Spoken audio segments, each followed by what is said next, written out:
Hello.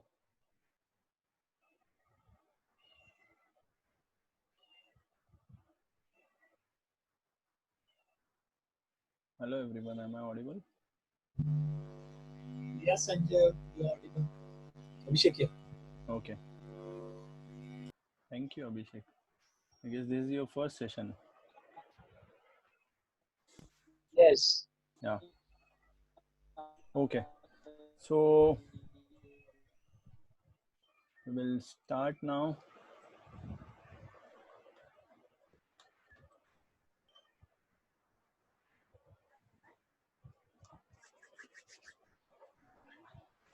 Introduction to stock market.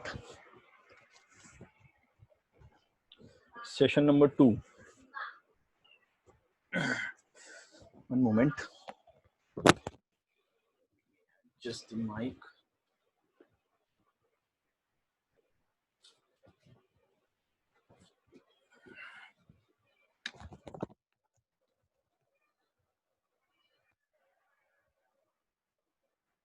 So topic for today's presentation or today's topics are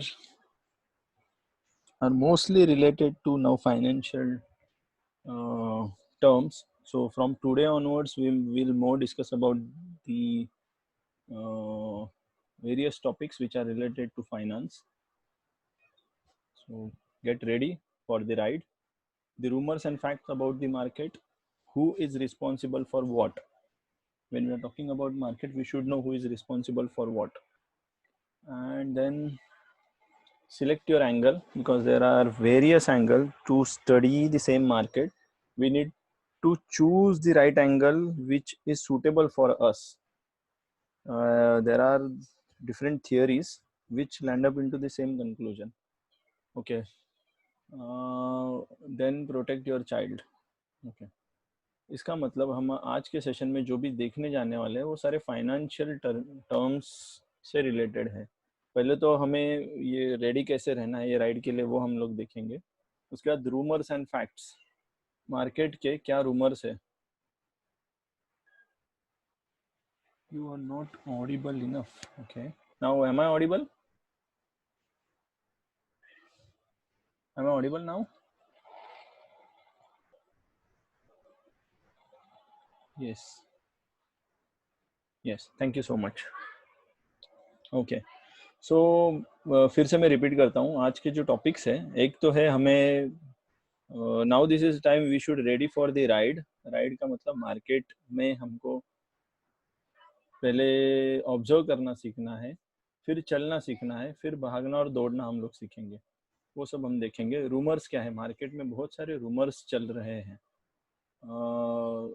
या फिर market के facts क्या है, दोनों में डिफरेंशिएट कैसे कर सकते हैं कि ये रूमर है या फैक्ट है.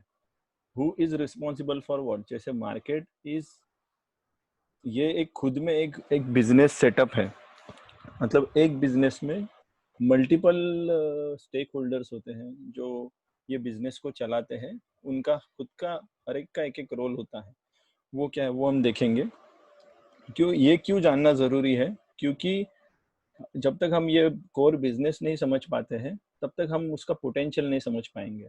और जैसे मैं बोलता हूँ कि स्टॉक मार्केट एक अपॉर्चुनिटी है और द सीक्वेंस ऑफ अपॉर्चुनिटीज है, तो मैं ऐसा नहीं बोल रहा हूँ कि हम लोग सिर्फ ट्रेडिंग करके यहाँ से कुछ फाइनेंशियल स्टेबिलिटी ला सकते हैं. बहुत सारे एरियाज है वहाँ से हम लोग कुछ ना कुछ निकाल सकते हैं, या कुछ सूटेबल एरियाज हम सिलेक्ट कर सकते हैं और उसमें हम लैंड हो सकते हैं. उसके बाद सिलेक्ट योर एंगल. इसका मतलब ये मैं बोलूँगा कि मार्केट स्टडी करने के अलग अलग तरीके ओवर द पीरियड डिराइव हुए हैं, या जैसे जैसे इवॉल्व होते गया टेक्नोलॉजी, इसी सेम मार्केट को समझने के अलग अलग तरीके निकले. हम लोग को देखना है कि हमें कौन सा तरीका सूटेबल है. उसके बाद प्रोटेक्ट योर चाइल्ड. मैं बोलूँगा जैसे हम लोग एक बच्चे का हमारे बच्चे का केयर करते हैं, वैसे हम लोग मार्केट की तरफ भी हमारा ध्यान वैसे ही होना चाहिए. अगर आप उतने सीरियसनेस से मार्केट को देख रहे हो तो आप देख पाओगे एग्जैक्टली उसमें क्या अपॉर्चुनिटीज छुपी है. तो मैं आगे जाता हूँ। आपको क्या बैकग्राउंड नॉइस सुनाई दे रहा है क्या, या my voice is clear to you? कि मेरे घर पे कैट है, उसका आवाज सुनाई दे रहा है क्या आपको?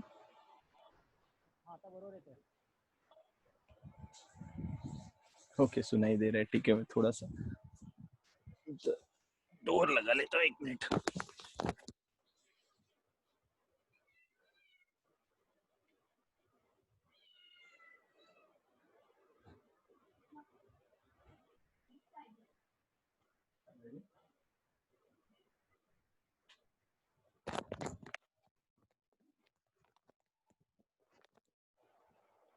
हेलो, ये आवाज क्लियर होना चाहिए, ठीक है। तो कॉन्ग्रेचुलेशंस करना चाहूँगा आप सब लोगों को जिन्होंने डिसाइड किया कि बेसिक्स के बेसिक स्टडी करने का। तो मैंने चैप्टर्स को कुछ 3 अलग अलग सेक्शन में डिवाइड किया है। एक बेसिक अंडरस्टैंडिंग मार्केट के टर्मिनोलॉजीज का, एक हम लोग उसमें देखेंगे कि रेट ऑफ सक्सेस को चेंज कर सकते हैं पॉजिटिव साइड में, ऐसा हो सकता है क्या। और फिर हम लोग देखेंगे ये सब कुछ करने का बेस्ट प्रैक्टिस, मतलब लोगों ने मार्केट में क्या क्या किया है, स्टॉक मार्केट के रिलेटेड क्या क्या इवोल्यूशन हुआ है, वो हम लोग बेस्ट प्रैक्टिसेस में देखेंगे। तो वैसे हमने चैप्टर्स डिवाइड किए हैं। अभी हम लोग शुरू करते हैं एक राइड के लिए। ये राइड का स्लाइड मैंने रखा है क्या, एक बार देख लेता हूँ मैं, 1 मिनट।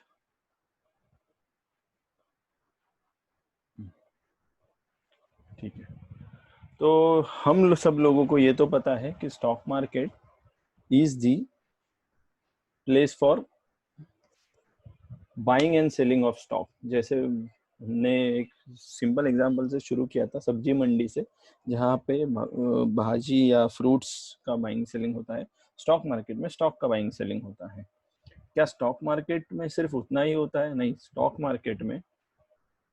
मार्केट क्या करता है, स्टॉक मार्केट किसी भी बिजनेस की कंडीशन हमें बता सकता है, या वो स्टॉक जो है, वो स्टॉक ये हमें क्लियरली बता सकता है कि कोई भी कंपनी का बिजनेस भाग रहा है, दौड़ रहा है, रुका हुआ है, या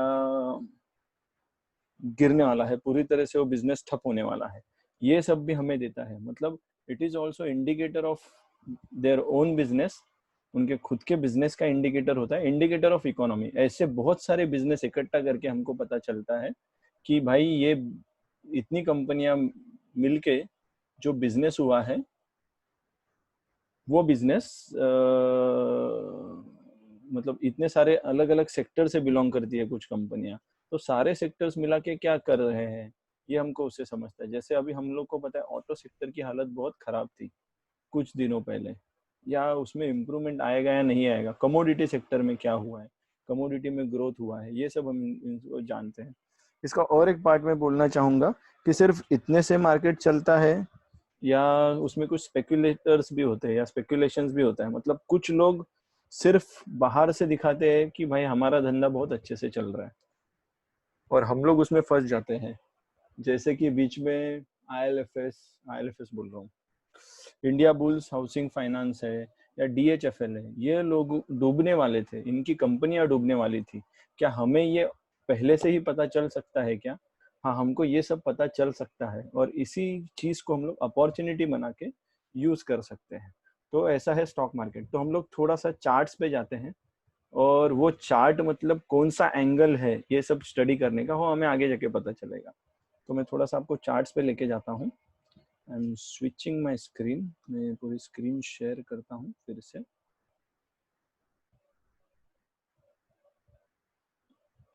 जैसे जाता हूँ मनी कंट्रोल। मनी कंट्रोल एक वेबसाइट है जहाँ से हमको पता चलता है कि क्या क्या चल रहा है मार्केट में, क्या क्या चीज़ें चल रही है। जैसे यहाँ पे आप देखोगे मार्केट्स में हम जब भी जाएंगे तभी अलग अलग तरीके की न्यूज़ हमें दिखती है। और यहाँ पे हमें इंडाइसेस दिख रहे हैं, इंडियन इंडाइसेस, ग्लोबल इंडाइसेस।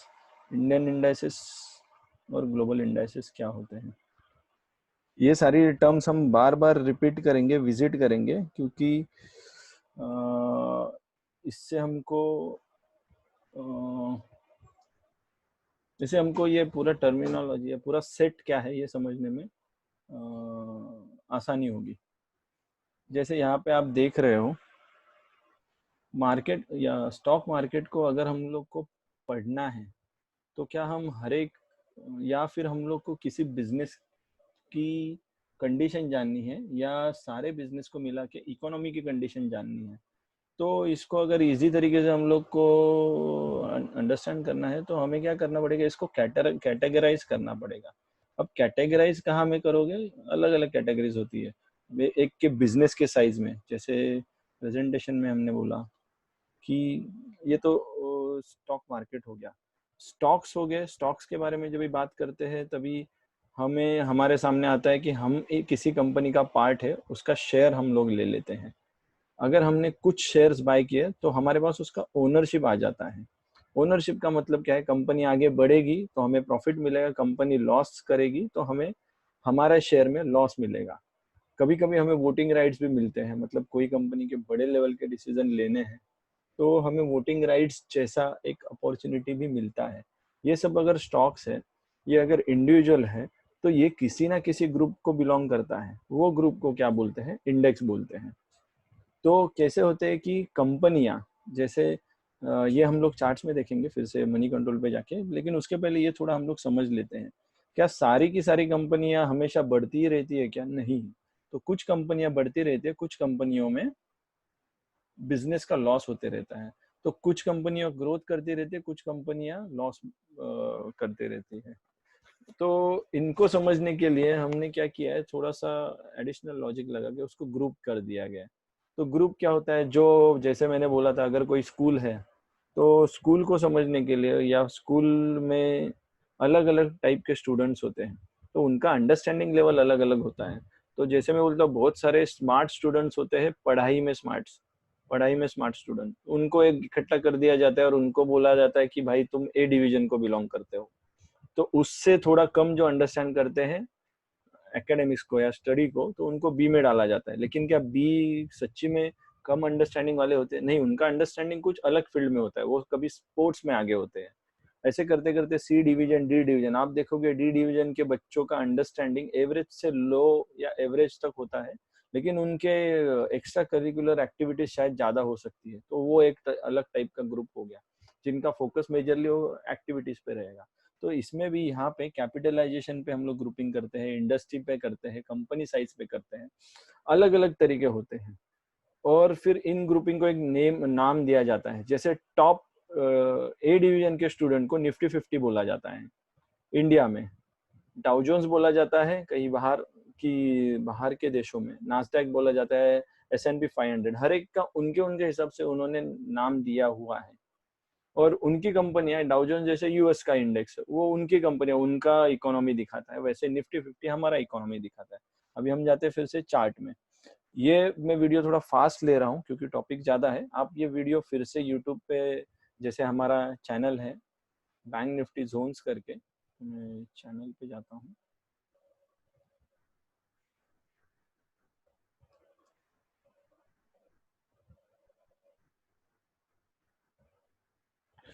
ये हमारा चैनल है बैंक निफ्टी जोन्स, यहाँ पे मैं अपलोड करता हूँ। ये प्लेलिस्ट है, ये प्लेलिस्ट में जैसे जैसे वीडियोस बनते जाते हैं हम लोग इसमें अपलोड करते हैं वीडियोस, और आप यहाँ पे देख पाओगे जो सारे सेशन है, रिकॉर्डेड सेशन, उसमें आप स्लो फास्ट फॉरवर्ड करके आप इसी चीज को फिर से रिविजिट कर सकते हो। ठीक है, ठीक है। तो अभी जानते हैं हम लोग किस टाइप का कैटेगराइजेशन है। यहाँ पे आप देखोगे जो कंपनियां कम पैसों पे चलती है उनको स्मॉल कैप बोला जाता है, जो थोड़ा उससे ज्यादा पैसा लगाती है उनको मिड कैप बोला जाता है। उसके बाद लार्ज कैप आता है। उसके बाद बीएसई के 100 कंपनीज, 200, जैसे फॉर्चून 500 होती है वैसे हमारे यहाँ पे 500 कंपनियां होती है। उसके बाद आता है ऑटो सेक्टर। ऑटो सेक्टर में हम लोग अभी यहाँ पे एक मैं क्लिक करके दिखाता हूँ। जैसे एनएससी कहाँ पे है, ये एनएससी है। जैसे बीएसई है वैसे एनएससी भी है। एनएससी का भी कैटेगराइजेशन होगा। Nifty 50 mostly traded national stock exchange, NSC मतलब नेशनल स्टॉक एक्सचेंज।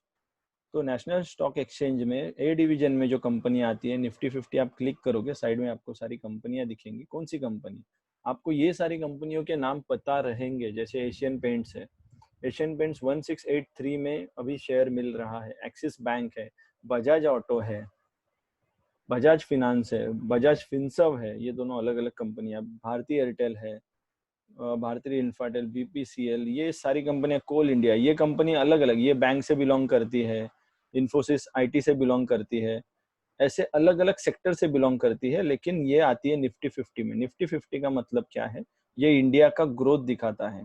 इंडिया में अगर इंडिया में कुछ गड़बड़ हो रहा है इंडियन इकोनॉमी में, तो हम लोग निफ्टी 50 से के चार्ट से जान सकते हैं। कैसे जान सकते हैं, जैसे अगर अगर आप इसका चार्ट देखोगे निफ्टी 50 का, यहाँ पे टेक्निकल चार्ट आता है क्या, देखते हैं पहले।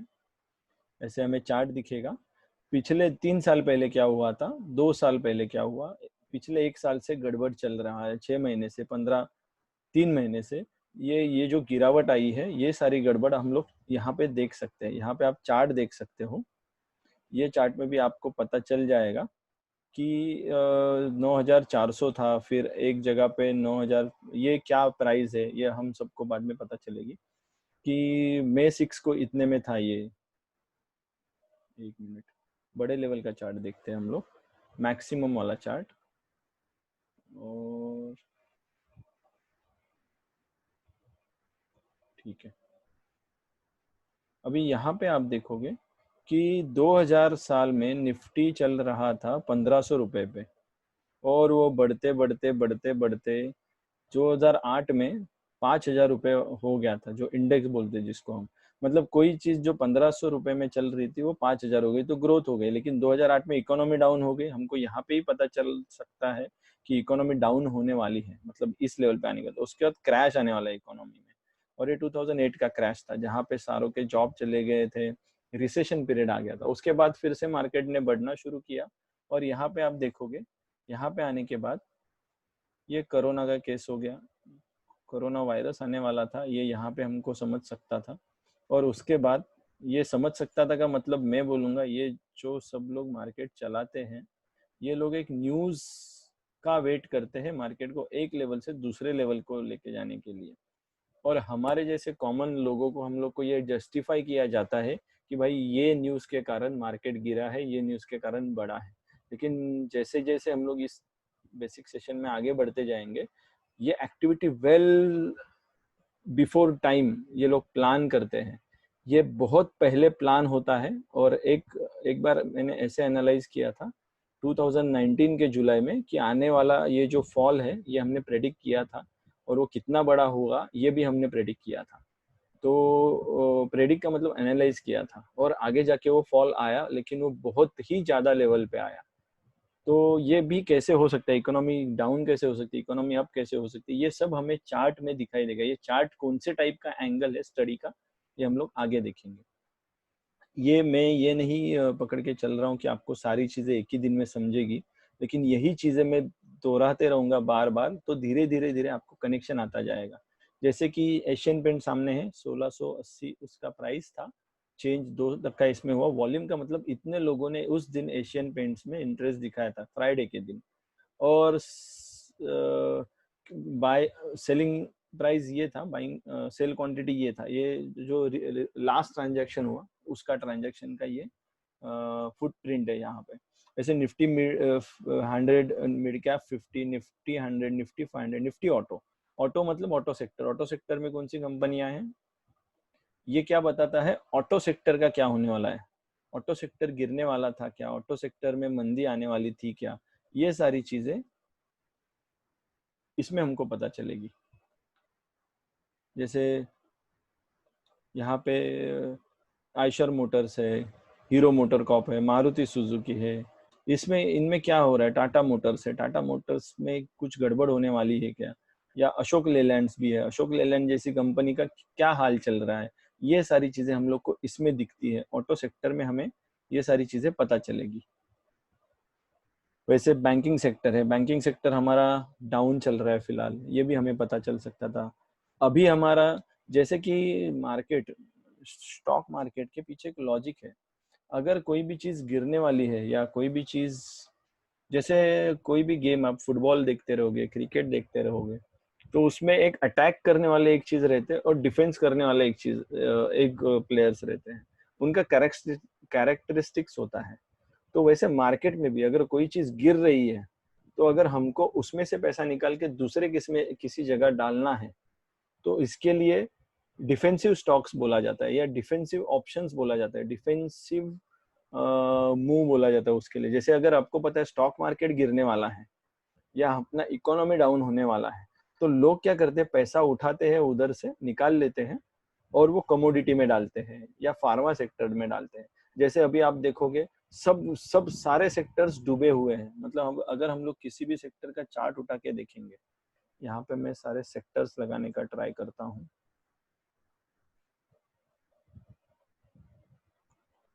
वही चार्ट हम लोग थोड़ा एडवांस लेवल पे इधर देख सकते हैं। इंडेक्स ऑटो, दो चार इंडेक्स चूज करूंगा मैं। इंडेक्स फार्मा, काय आलं बाबू, 12 वाजेपर्यंत आहे.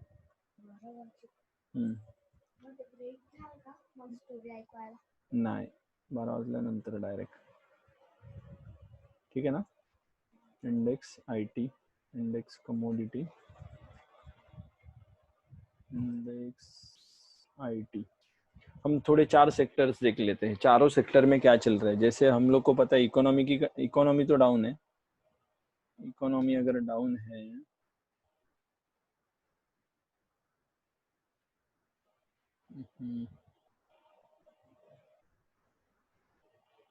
एक मिनट, इसको मैं प्लॉट करता हूँ डेली लेवल पे।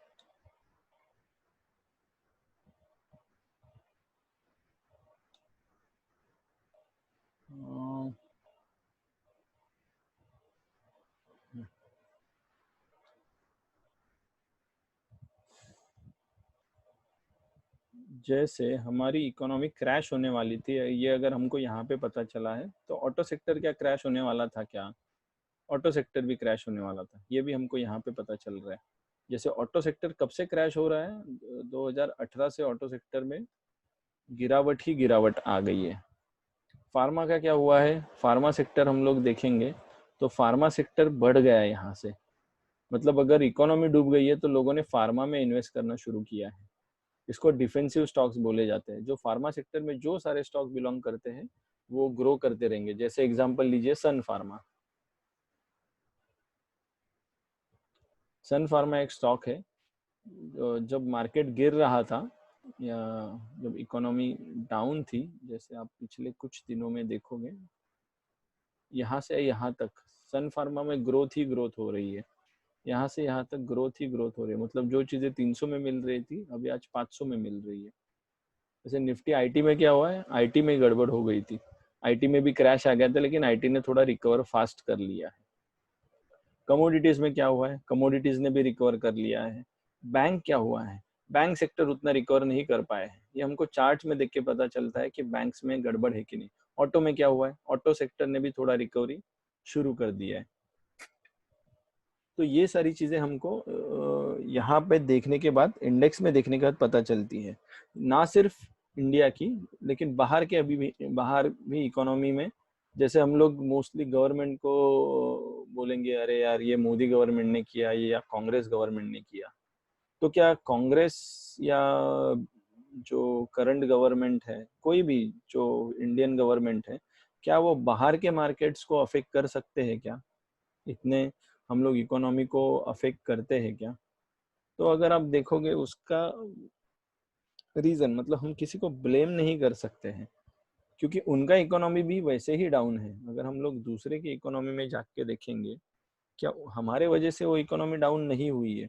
और जो हमारे पास आता है वो हमेशा बाहर के इकोनॉमी का इफेक्ट आता है, क्योंकि वी आर डेवलपिंग कंट्रीज और वो कंट्रीज जो है वो ऑलरेडी डेवलप्ड है। जैसे अभी आप यहाँ पे देखोगे, ग्लोबल इंडाइसेस में लोड करता हूँ।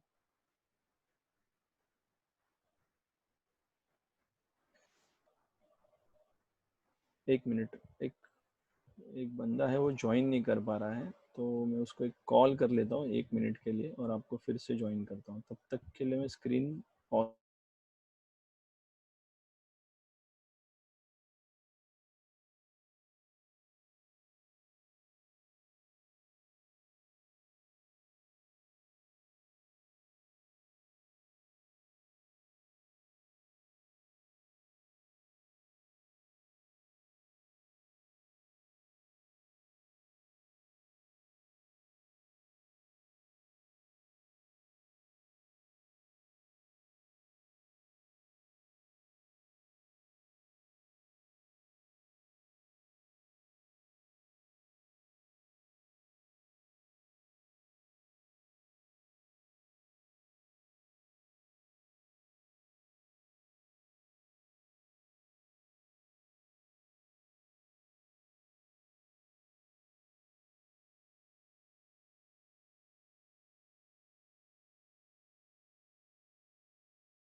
ओके, तो शायद मैंने अनम्यूट करना भूल गया।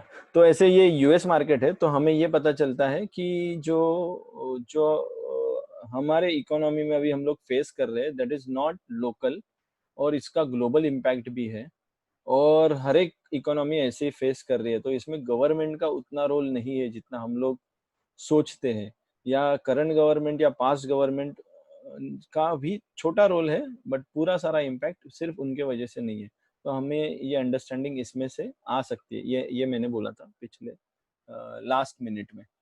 तो अभी मैं बोलूँगा कि जैसे इकोनॉमी है वैसे कमोडिटीज कमोडिटीज भी होते हैं।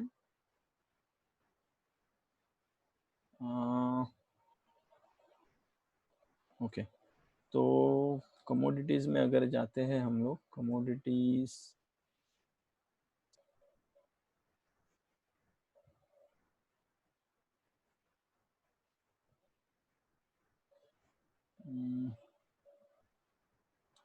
एक मिनट,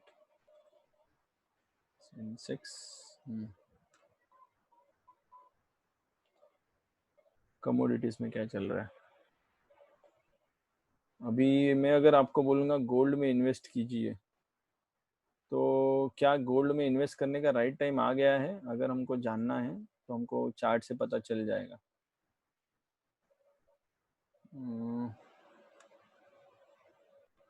लोड क्यों नहीं हो रहा है? हाँ, ये कमोडिटीज है। तो गोल्ड के चार्ट में जाते हैं हम लोग। गोल्ड में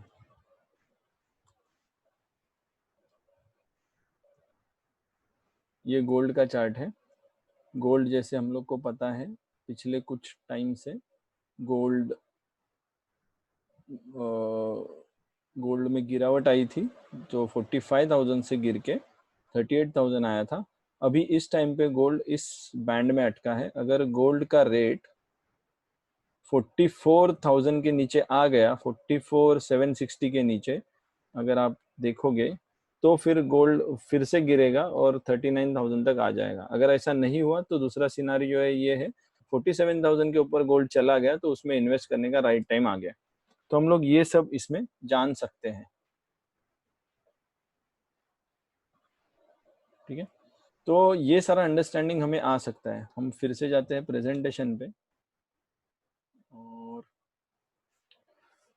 वैसे इन्वेस्ट करना या स्टॉक मार्केट का यूज कैसे कर सकते हैं? तो स्टॉक मार्केट का यूज हम अपने अपने तरीकों से कर सकते हैं। जैसे कोई शॉर्ट टर्म के लिए कोई शॉर्ट टर्म के लिए आया है या शॉर्ट टर्म किसी को इससे बेनिफिट उठाना है, तो सिंगल डे इंट्रा डे जिसको बोलते हैं ट्रेडर, एक ही दिन में बाय करो, एक ही दिन में सेल करो, निकल जाओ मार्केट से। लॉन्ग टर्म का मतलब क्या है कि कुछ लोग एक हफ्ते का व्यू लेके आते हैं। मतलब मैं आज खरीदूंगा लेकिन एक दो हफ्ते में बेच दूंगा। जैसे आपने देखा कि अरे अभी कोई फार्मा कंपनी एक अच्छे से दवाई बना लेगी कोरोना पे, तो वो कंपनी ग्रो करेगी, लेकिन वो कितना, क्या साल भर ग्रो ग्रो करेगी? नहीं। वो एक पर्टिकुलर लिमिटेड पीरियड के लिए ये न्यूज चलेगा। तो वो कंपनी उतने टाइम के लिए, जब तक वो कंपनी वो सॉल्यूशन डेवलप डिजाइन कर रही है, तब तक उसका डिमांड, कंपनी में जो आने वाला बिजनेस है उसका डिमांड बढ़ेगा, और फिर हम वो व्यू बना के कंपनी में इन्वेस्ट कर सकते हैं। तो अगर आप आज जाके ढूंढोगे कि कौन सी कंपनियां वो किट बना रही है, एक टेस्टिंग किट है या जो पीपी किट है जो हम पहनते हैं, जो डॉक्टर लोग पहन रहे हैं, या मास्क बना रहे कौन सी कंपनियां, ग्लोव्स बना रहे, तो वो कंपनियों का चार्ट अभी ग्रो करता रहेगा, क्योंकि उनमें लोगों को ग्रोथ दिख रहा है। जैसे कुछ फ्यू मंथ्स के लिए, जैसे एक अच्छा गवर्नमेंट आया है एग्जाम्पल, तो ये न्यूज का होल्ड 6 महीने से ज्यादा हो सकता है। एक अच्छा गवर्नमेंट का अच्छे विजन से हम लोग, जैसे कांग्रेस का एक बार आया था, कांग्रेस ने पिछले कुछ सालों पहले कंप्यूटर लाया था। तो कंप्यूटर आने के बाद उसी दिन अपना शेयर मार्केट एक 20% से बढ़ा था। ऐसे भी हुआ था, एक ही दिन में 20% ग्रोथ, सारी कंपनियों में लोगों ने भर भर के पैसा डाल दिया और कंपनियों का ग्रोथ होना शुरू हुआ था। कुछ न्यूज है जो सालों साल चलती है, ईयर्स ऑन ईयर्स। जैसे अगर आप देखोगे रिलायंस जैसी कंपनी बढ़ रही है, तो रिलायंस का ग्रोथ जो है, रिलायंस का ग्रोथ कुछ 6 महीने के लिए लिमिटेड नहीं है। रिलायंस जब से बनी है कंपनी, तब से लोगों ने उसमें बिलीव करना चालू किया है। उसके जो बिजनेस अलग अलग सेगमेंट्स ग्रो हो रहे हैं, तो उसको लॉन्ग टर्म इन्वेस्टमेंट में माना जाता है। तो हर एक का बेनिफिट एक लेवल है, हर एक का जो जैसे प्रोज है वैसे कॉन्स भी है। शॉर्ट टर्म इन्वेस्टमेंट के, लॉन्ग टर्म इन्वेस्टमेंट अलग अलग चैलेंजेस होते हैं। मतलब एक दिन में क्या है, आज ही जो कुछ होगा आज ही सब निपटा लो, निकल पड़ो। अगर हम लोग सालों का होल्डिंग है तो आपको ऐसा लगेगा सत्यम जैसी कंपनी है, एक दिन में अगर वो बर्बाद हो सकती है, तो हमको वाइज डिसीजन अगर हमने टाइम पे नहीं लिया तो उतना ज्यादा हमें पेन हो सकता है। अभी जैसे स्टॉक मार्केट इन्वेस्टमेंट के लिए यूज होता है, वैसे ट्रेडिंग के लिए भी यूज होता है। दोनों में क्या फर्क है? दोनों में बहुत फर्क है, साइकोलॉजी का फर्क है। ट्रेडिंग का मतलब क्या है कि बहुत एक्टिवली हमें स्क्रीन के सामने बैठ के, बहुत एक्टिवली हमें एफर्ट्स डाल के, हमको स्टडी एनालिसिस थोड़ा करके हमको करना पड़ता है, और एक ही दिन में अलग अलग कौन से स्टॉक आज ग्रो करेंगे उनको हमको देखना पड़ता है। कौन से सेक्टर में आज ग्रोथ तेजी दिखाई देगी, कौन से सेक्टर में मंदी दिखाई देगी, तो हमको वो ढूंढ के उसमें करना पड़ता है। और कंटिन्यूअस बाइंग सेलिंग करते करते हम लोग इंट्राडे या जो ट्रेडिंग से पैसा कमा सकते हैं। इन्वेस्टमेंट का तरीका अलग है। जैसे आपको वॉरेन बफेट पता रहेगा, वो बंदे ने 11 साल से इन्वेस्टमेंट शुरू किया था, और उनका मानना था वो कोई भी कंपनी का बिजनेस समझने में टाइम देते हैं। वो बिजनेस समझ एक दिन में समझ सकते हैं क्या? नहीं समझ सकते। उसको एक ओवर द पीरियड रन होना पड़ता है, फिर उसका स्टैटिस्टिक्स निकलता है, उनके बैलेंस शीट निकलते हैं, ऑडिट निकलता है, फिर वो फंडामेंटली वो बिजनेस स्टडी करते हैं, फिर जाके वो किसी बिजनेस में इन्वेस्ट करते हैं। जैसे अभी आपने रिसेंटली न्यूज सुना है कि जियो में बहुत सारे लोग पैसा इन्वेस्ट करना देख रहे हैं। बहुत सारे बड़े बड़े लोग हैं जो अपने कंट्री को बिलोंग नहीं करते हैं, फॉरेन इन्वेस्टर्स है, वो उनको जियो में ग्रोथ दिख रहा है। तो ये ग्रोथ कहाँ से दिखा उनको? उन्होंने जियो को स्टडी किया कुछ साल, जियो का जो बैलेंस शीट्स बना है।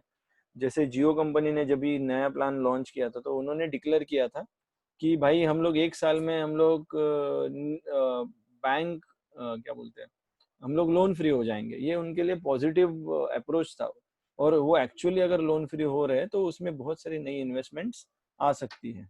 तो इसको हम लोग इन्वेस्टमेंट पॉइंट ऑफ व्यू देखते हैं। इसको इसमें इतना ज्यादा एक्टिव रहने का जरूरत नहीं है, और इसके रिटर्न्स जो है वो रिटर्न्स भी बहुत देर के बाद आने वाले हैं, और वो मल्टीफोल्ड रिटर्न आ सकते हैं। इसमें होल्डिंग ज्यादा है, मतलब बाइंग पीरियड के बाद होल्डिंग और सेलिंग आती है। इसमें कैसे होता है, बाइंग और सेलिंग कंटिन्यूस होते रहते हैं एक दिन में। मतलब जैसे हमको पता है कि क्या कोथिंबीर को हिंदी में क्या बोलते हैं मुझे पता नहीं है, धनिया।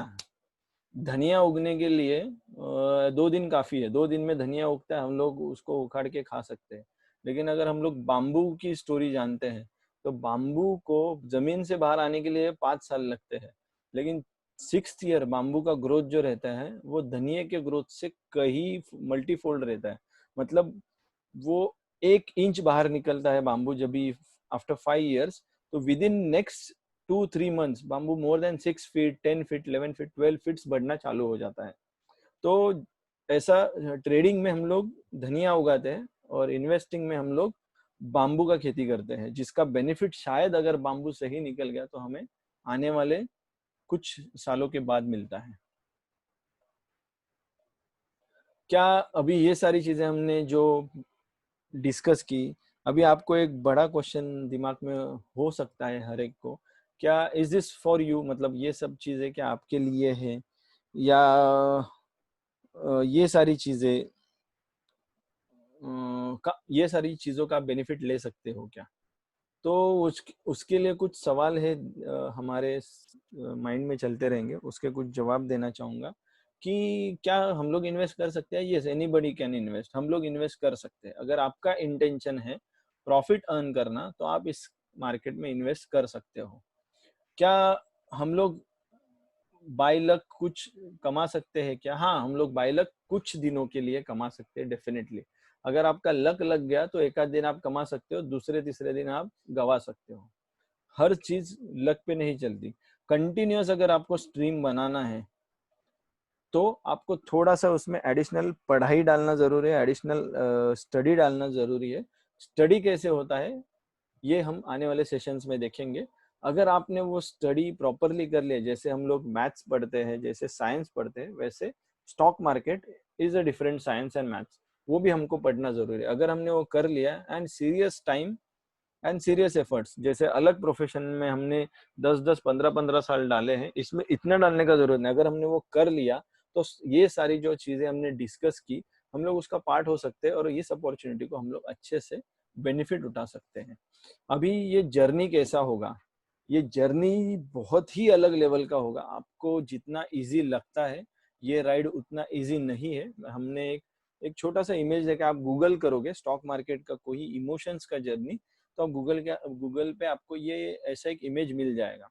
ये image, this is nothing but, stock market क्या है, बहुत सारे लोगों के इमोशंस को इकट्ठा करके एक दिन बनता है, और हर एक दिन में इतने सारे लोगों के मिक्स इमोशंस से उस दिन में कुछ स्टॉक्स में उतार चढ़ाव हम लोग देखते हैं।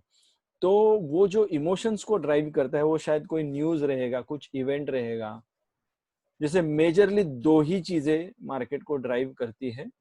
एक होता है जैसे कार चलाने में हमको एसलेट क्या बोलते हैं उसको, हाँ सिमुलेटर, हाँ, कार चलाने के लिए एबीसी होता है। जैसे एक्सेलेरेटर होता है, ब्रेक होता है, क्लच होता है, सिमुलेटर होता है। सिमुलेटर में ये सब चीजें, तो मेरा बेटा बोल रहा है सिमुलेटर होता है। हाँ, वैसे ही मार्केट चलाने के लिए, ड्राइव करने के लिए FGH होता है, फियर ग्रिड एंड हेस्ट होता है। ये फियर ग्रिड एंड हेस्ट से इमोशन चलता है।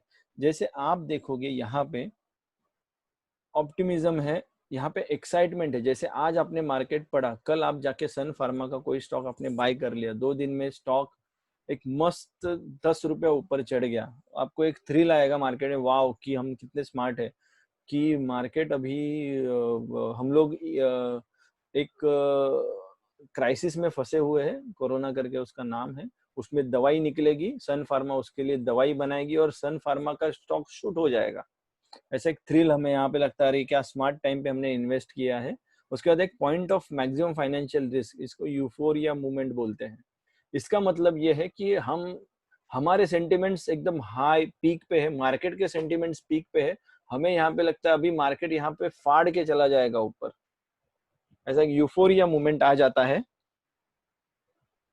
और उसी टाइम पे हमारे अगेंस्ट सारे इमोशंस ड्राइव होना शुरू हो जाते हैं और फिर हमें एक डर आना शुरू हो जाएगा, एंजाइटी शुरू हो जाती है यहाँ पे। तो हम लोग को लगता है अरे यार अभी मैंने इन्वेस्ट तो कर दिया और ये 40 रुपया बढ़ा था स्टॉक, अभी वो 10 रुपया घटा है, तो क्या करूं मैं, इसमें से निकल जाऊं या इससे बड़ा ग्रोथ 100 रुपया भी बढ़ सकता है। तो इस मोमेंट में हम लोग सोचते हैं नहीं यार थोड़ा रुक लेते हैं, शायद आगे जाके बढ़ेगा। आगे जाके क्या होता है, एक मोमेंट ऐसा आ जाता है कि वो स्टॉक जो बड़ा था उसी लेवल पे वो आ जाता है और आप देखोगे अरे यार ये तो क्या हो गया, अभी मैं इसको लॉन्ग टर्म में होल्ड करने का देख रहा था, अभी कुछ नहीं कर सकते, अभी तो मैं अटक गया। अभी फिर वो जिधर लिया था आपने उसके नीचे आ गया, मतलब एक स्टॉक आपने लिया था 100 रुपए में और वो अभी 90 रुपए पे चल रहा है, तब आपके दिमाग में डर होना शुरू हो जाता है कि अरे यार अभी जो पैसा डाला था वो सब तो चला गया, मार्केट मेरे अगेंस्ट चल रहा है। फिर एक डिप्रेशन आ जाता है, ये भाई मार्केट ऐसा कुछ नहीं रहता है, इसमें ग्रोथ वोथ कुछ नहीं होता है, और जो लोग बोल रहे थे आजू बाजू वाले वो बहुत सही है। फिर एक पैनिक मोड आ जाता है और आप यहाँ से निकल जाते हो, आप बोलते हो जाने दो, इसके आगे मैं नहीं जा पाऊंगा और मेरे से नहीं होगा अभी। और धीरे धीरे बोलता है कि अरे इतना मैं कैसे गधा हो सकता हूँ, या इतना सब पढ़ने के बाद भी कैसे मैंने गलत टाइम पे गलत जगह पे गलत डिसीजन लिया है। तो यहाँ पे जो सारे लोगों के सेंटिमेंट्स है वेदांश पर्शिला, सारे लोगों के सेंटिमेंट्स है वो अलग अलग अलग अलग इमोशंस से ड्राइव होते होते एक अलग स्टेट में माइंड चला जाता है। और यहाँ पे आपको मैक्सिमम डर लगता है भाई अभी कुछ नहीं, अभी यहाँ से इकोनॉमी पूरी गिरने वाली है। मतलब मैंने एक बार सुना था 2008 में कि जिस बंदे ने मुझे इंट्रोड्यूस किया था स्टॉक मार्केट से, उसने 2007 के 2007 या 2008 के टाइम पे मुझे बोला था, मेरे ऑफिस का ही बंदा है, मतलब मेरे पुराना ऑफिस का कलीग आलम करके वो बंदे का नाम है। वो बोला कि भाई अगर तूने सुना मार्केट में सब लोग बर्बाद हो रहे हैं, सुसाइड कर रहे हैं, या इकोनॉमी क्रैश हो गई है, पूरी की पूरा बर्बाद होने वाले हैं हम लोग, that is the right opportunity. उस टाइम पे तुम क्या करो, पैसा इकट्ठा करो, स्टॉक मार्केट में डाल दो, तुम्हारा घर बेचो, उसका पैसा डालो, तुम्हारे बाजू वाले का भी बेच दो। पप्पा लातमध्ये आली काय? लाऊंगे, दरवाजा लाऊंगे मैं नंतर काढतो। तो ऐसा ये जो मैक्सिमम फियर पॉइंट होता है उस टाइम पे मार्केट में एक अपॉर्चुनिटी क्रिएट होती है, और वैसे वाला सिमिलर फियर टाइम या पॉइंट अभी बन रहा है मार्केट में। और इसके लिए हम सारी ये चीजें डिस्कस कर रहे हैं। और आगे जाके मैं ये नहीं बोलता हूँ कि ये मार्केट या stock market is the ultimate weapon या अल्टीमेट चीज है जिससे ही आप अब खुद को ग्रो कर सकते हो। मैं बोलता हूँ कि आगे जाके कुछ भी हो सकता है। आप लोग को क्या करना है, अगर हमें टाइम मिला है तो आपको आपके तलवार को धार करके रखना है। मतलब आप नॉलेज अभी ले लीजिए ना, क्या फर्क पड़ता है आगे जाके वो उसका यूज हो या ना हो। लेकिन जो चीज का आप नॉलेज ले रहे हो उस चीज का नॉलेज आपकी आने वाली जर्नी में बहुत अलग अलग लेवल पे हो सकता है। जैसे आप अगर घर लेने का सोच रहे थे तो आपको एक डिसीजन मिल जाता कि भाई अभी इन्वेस्टमेंट करना is not good, market crash होने वाला है, हमारा घर हमें और सस्ते प्राइस में मिल सकता है, हमारी कार हमें और सस्ते प्राइस में मिल सकती है, थोड़ा वेट कर लेते हैं। अगर हम गोल्ड में इन्वेस्ट करना चाहते हैं तो गोल्ड में इन्वेस्ट कर सकते कि नहीं कर सकते। ये सारे स्किल हमें इस एजुकेशन से आ सकते हैं और हम लोग पूरा इकोनॉमी हम लोग घर बैठ के सिर्फ चार्ट में देख के स्टडी कर सकते हैं। तो अभी हम लोग जिस पॉइंट पे जाने वाले हैं वो है point of maximum financial opportunities, या जहां पे डर लोगों में रहेगा कि इसके नीचे बर्बाद हो जाएगा। और यहाँ पे जो इमोशन था, सॉरी, यहाँ पे इमोशन था ग्रिड, मैक्सिमम ग्रिड, यहाँ पे इमोशन था मैक्सिमम फियर। तो ये इमोशंस मार्केट को ड्राइव करते, फिर एक डिप्रेशन आ जाएगा, फिर एक होप बनेगी नहीं, और एक रिलीफ मिल जाएगा, और फिर हम लोग वही नॉर्मल सिनारियो में आ जाएंगे और ये साइकिल गोल गोल घूमते रहेगा। सिर्फ हमको ये साइकिल में पीसना नहीं है, हम लोग को राइट टाइम पे, यहाँ पे आपने राइट डिसीजन ले लिया तो आप इस फेज में से ना जाओगे और यही फेज आप हमेशा फॉलो करोगे। तो हम लोग को राइट टाइम पे ये जर्नी में राइट डिसीजन लेना है। और ये डिसीजन हमको हेल्प कर सकता है। अब जैसे मैंने बोला था second topic was about rumours and facts about the market. तो जैसे हम लोग को मार्केट जाना है, हमने रूमर्स और फैक्ट जानना बहुत जरूरी है। क्यों जानना जरूरी है? क्योंकि ये सारा सेंटिमेंट्स का गेम है। सेंटिमेंट्स का गेम का मतलब मैं क्या बोलूंगा, सेंटिमेंट, वेदांश दरवाजा थोड़ा सा लाऊंगे। सेंटिमेंट्स का गेम का मतलब ये मार्केट ड्राइव करने के लिए कुछ न्यूज मार्केट में थ्रो की जाती है, या कुछ लोग, सारे लोग क्या मार्केट के लिए बने, स्टॉक मार्केट के लिए नहीं, सब लोग नहीं बने हैं। जैसे कुछ ही लोग मिलिट्री में जा सकते हैं, कुछ लोग ही डॉक्टर बन सकते हैं, कुछ लोग ही इंजीनियर बन सकते हैं, वैसे ही कुछ सिलेक्टेड लोग स्टॉक मार्केट में अच्छा खासा पैसा कमा सकते हैं, कुछ लोग नहीं कमा सकते। अगर उनको लेना है, मतलब उनको फिर एटीट्यूड में चेंज लाना जरूरी है। जो बेसिक नेचर है ना, कुछ लोगों का एग्रेसिव होता है, कुछ लोगों का डर होता है बेसिक नेचर में। तो अगर बेसिक नेचर में हमने कुछ क्विक्स कर लिए या माइंड को कंफ्यूज कर दिया, तो फिर हम लोग स्टॉक मार्केट में भी उतना ग्रोथ कर सकते हैं। तो क्या स्टॉक मार्केट गैम्बलिंग है क्या? एक बहुत ही अच्छा रूमर है या फैक्ट है, हम लोग देखेंगे। तो लोग बोलते हैं कि stay away from stock market, ये गैम्बलिंग है। तो हमने जो अभी पीछे फैक्टर्स पढ़े कि कोई भी बिजनेस चलता है, उसका ऑडिट निकलता है, उसका प्रॉफिट एंड लॉस शीट निकलते हैं, उसमें सीए स्टडी करते हैं, कुछ ना कुछ ऑडिटर स्टडी करते हैं, फिर वो रिपोर्ट निकालते हैं, भाई ये बिजनेस ग्रो करेगा। लोग उसमें पैसा डालते हैं, इन्वेस्टर्स, बाहर के इन्वेस्टर्स डालते हैं, बैंक उसमें पैसा डालते हैं, एलआईसी उसमें पैसा डालते हैं। हमारा जो इंडियन मार्केट है, मैक्सिमम ड्राइव कौन करता है पता है? हमारी हमने जो इंश्योरेंस पे किया है ना अमाउंट, सारे लोग, मतलब हर बंदे के घर पे 5 से 6 इंश्योरेंस होते हैं। वो पैसा जाता है एक कंपनी के पास, जिसको हम लोग बोलते हैं लाइफ के साथ भी, लाइफ के बाद भी, एलआईसी करके कंपनी है। जब कभी भी मार्केट में कोई अपॉर्चुनिटी क्रिएट होती है, पूरा मार्केट एलआईसी ड्राइव करती है। इतना पैसा एलआईसी के पास पड़ा है लोगों का कि वो किसी भी स्टॉक को उठा के ऊंचाई पे लेके जा सकती है, या किसी भी स्टॉक से पैसा निकाल के उसको एक बहुत ही गंदे लेवल पे लाके पटक सकती है। तो ऐसी अपॉर्चुनिटीज, ऐसे बिजनेस परफॉर्म जो करता है, या कंज्यूमर बिहेवियर से जो कुछ चीजें चलती है, ये सारी चीजें मार्केट को ड्राइव करती है। जैसे टेक्नोलॉजिकल डेवलपमेंट है, परफॉर्मेंस है, कंज्यूमर बिहेवियर। तो ये गैम्बलिंग का पार्ट हो सकते हैं क्या? ये गैम्बलिंग का पार्ट नहीं हो सकती। ये तो हम लोग बिजनेस ड्राइव करने के लिए कर रहे हैं। और अगर आपने ये सब स्टडी कर लिया, इकोनॉमी स्टडी कर लिया, टेक्नोलॉजिकल डेवलपमेंट कैसे अलाइन की गई बिजनेस के साथ, तो फिर आप वो नेक्स्ट मूव डिसाइड कर सकते हैं। गैम्बलिंग में क्या होता है, डेक ऑफ कार्ड्स, आप पता है आप लोगों को, नेक्स्ट कार्ड क्या आने वाला है कोई प्रेडिक्ट कर सकता है क्या? कुछ गैम्बलर्स है जो कर सकते हैं, लेकिन नॉर्मल इंसान वो प्रेडिक्ट नहीं कर सकता है, क्योंकि हमेशा जो पत्ता खुलता है उसका प्रोबेबिलिटी, आउट ऑफ 52 कार्ड्स अगर हम लोग परम्यूटेशन कॉम्बिनेशंस लगा लेंगे, तो इट इज हम लोग कैलकुलेट नहीं कर सकते कि क्या प्रोबेबिलिटी है। फॉर्मूला से एक मैक्सिमम पॉसिबिलिटी आ सकते हैं कि कितने आउटकम आ सकते हैं, उसमें से एक निकलना, वो वही निकलेगा। ये बहुत ही रेयर सिनारियो। लेकिन जो economy, business performance, consumer behaviour या टेक्नोलॉजी डेवलपमेंट, इन सारे चीजों को हमने स्टडी किया, तो हम लोग डेफिनेटली गैम्बल नहीं करेंगे। हम लोग कुछ ना कुछ कंक्लूड कर सकते हैं और हम लोग एक राइट डिसीजन ले सकते हैं। जैसे रैंडम स्टॉक कुछ भी सिलेक्ट कर लिया हम लोग, तो उसको हम लोग गैम्बलिंग बोल सकते हैं। लक बाय चांस हम लोग एंटर कर रहे हैं किसी भी स्टॉक में, हम लोग को लगता है, ये जो वाला सिनारियो है ना, मुझे लगता है कि अरे यार ये कोरोना पे दवाई, कोविड पे दवाई बन रहा है और ये कंपनी को टेंडर मिलेगा, तो मुझे लगता है इसके लिए मैं ऑलरेडी, उसमें कुछ दिख नहीं रहा है, कंपनी में ग्रोथ नहीं दिख रहा है, चार्ट में कुछ नहीं दिख रहा है, पैसा डाल दिया, ये लगता है पे लोग डूब जाते हैं। तो ये लक पे तो नहीं चलेगी। जैसे लॉटरी के टिकट बटते हैं, ऐसा कोई नंबर तो नहीं निकलता है, तो ये गैम्बलिंग नहीं होता है। तो इसके लिए मैं इसको रूमर्स में डालूंगा कि ये गैम्बलिंग है।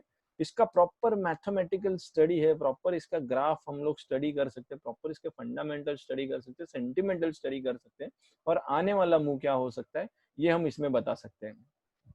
Considering the factors which are mentioned in point 2, ये इन्वेस्टमेंट डिसीजन लेने के लिए हमारे पास पैरामीटर्स है। इसके लिए अगर कोई भी चीज अगर हम लोग किसी पैरामीटर में गिन सकते हैं, तो that is not a part of gambling. तो अगर आपको किसी ने पूछा या आपके मन में कभी डाउट आया, तो उसका आंसर ये है कि दिस इज नॉट गैम्बलिंग, ये रूमर है, ये फैक्ट नहीं है। दूसरी क्या चीज है, हम इससे मल्टी मिलियनियर बन सकते हैं क्या? आपको क्या लगता है मल्टी मिलियनियर बनने के लिए एक दिन काफी है क्या? एक दिन काफी नहीं है। हम हमारा इन्वेस्टमेंट हमें कुछ परसेंट्स में रिटर्न देना चाहिए। अगर कोई भी चीज एक दिन में ग्रो होने के लिए, एक दिन में 2% ग्रो हो रही है, 5% ग्रो हो रही है, तो ओवर दी पीरियड ये 100 या 200% ग्रो होगी। तो ये मल्टी मिलियनियर बनने के लिए ये उसका बिजनेस हम लोग को ऑलरेडी पता होना चाहिए। और जैसे विप्रो या जैसे इन्फोसिस करके कंपनियां हैं, ये अगर हम लोग 10 या 20 साल पहले हम जान लेते अपॉर्चुनिटी, विंडोज साबुन बनाने वाली कंपनी अगर आईटी में आने वाली है, तो डेफिनेटली मल्टी मिलियनियर, जिन्होंने इन्वेस्ट किया मल्टी मिलियनियर बन गए हैं। खुद बिजनेस जिन्होंने लॉन्च किया वो भी बन गए और इन्वेस्टर्स भी बन गए हैं। तो ये भी मैं बोलूंगा, ये भी फैक्ट है, मल्टी मिलियनियर बन सकते हैं, लेकिन सारी कंपनियां नहीं बन सकती। तो इसका ये पार्ट रूमर में जाएगा कि सारी कंपनियां मल्टी मिलियनियर तो नहीं होता है। कोई भी डिवीजन में सब स्टूडेंट फर्स्ट क्लास या फर्स्ट रैंक नहीं लाते हैं। ये सिर्फ रिच पीपल के लिए बना है, डेफिनेटली मैं बोलूंगा नहीं बना है रिच पीपल के लिए, बिकॉज दिस अपॉर्चुनिटी, ये अपॉर्चुनिटी सब लोगों के लिए ओपन है।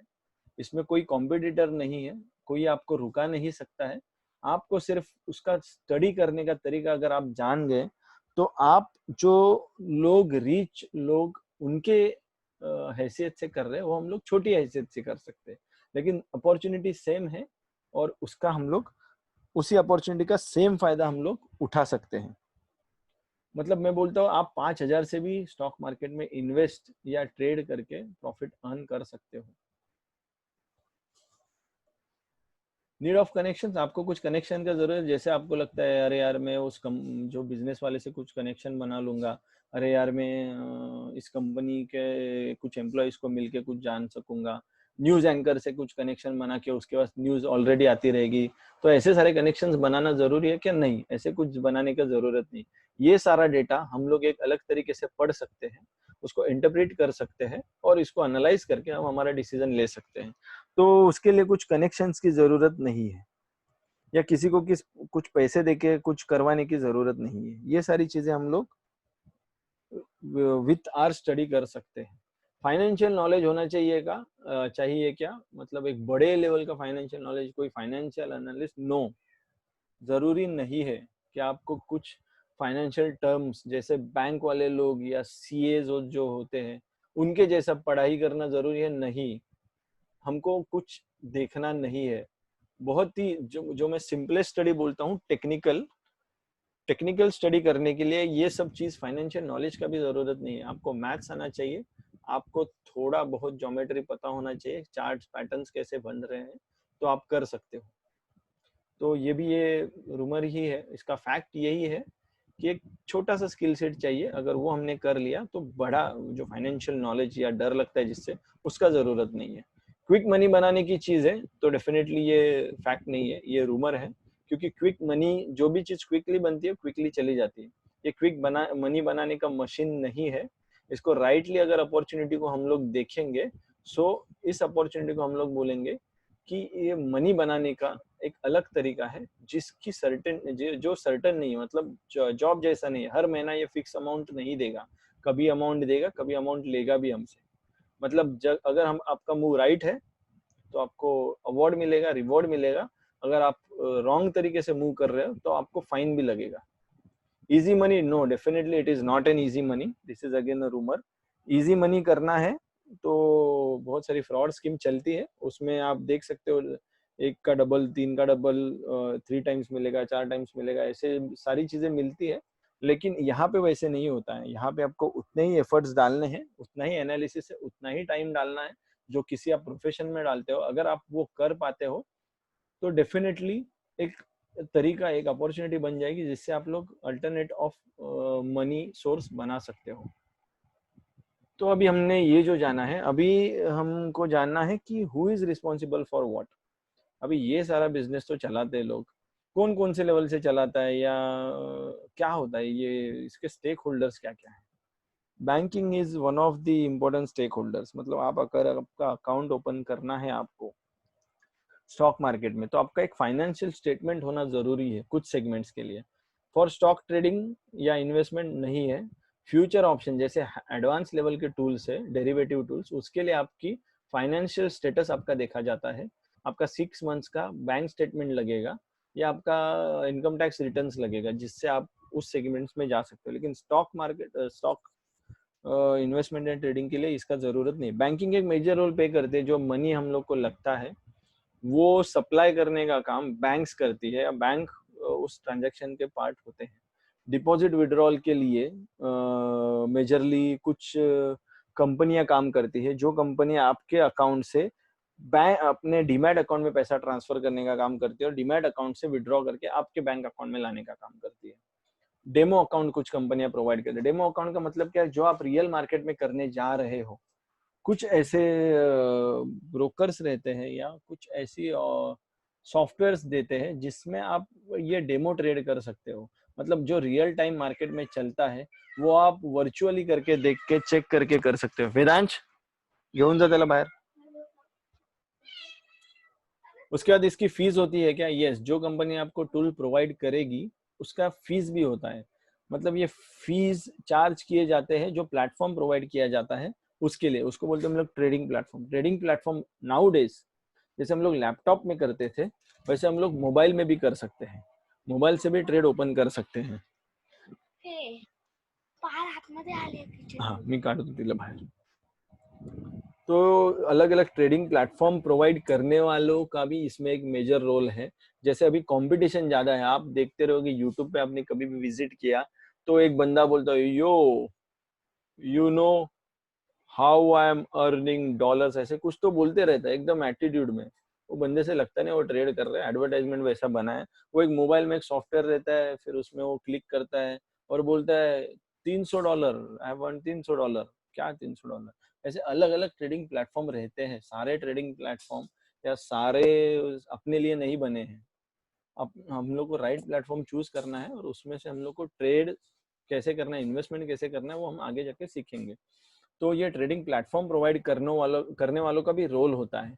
मतलब ऐसे प्लेटफॉर्म्स भी बने हैं अभी रिसेंटली जो सिर्फ लोगों को अट्रैक्ट करते हैं और लोग छोटे अकाउंट्स ओपन करते हैं उसमें $100, जो डॉलर्स में बोलता हूँ मैं, 5,000 रुपीज, 10,000 रुपीज। ये सिर्फ 10,000 खाने के लिए बना है, 5,000 खाने के लिए बना है। वो लोग को मासेस में ऐसे लोग मिल जाते हैं और किसी का भी 10,000 का अकाउंट वाइप आउट हो जाता है with in few days.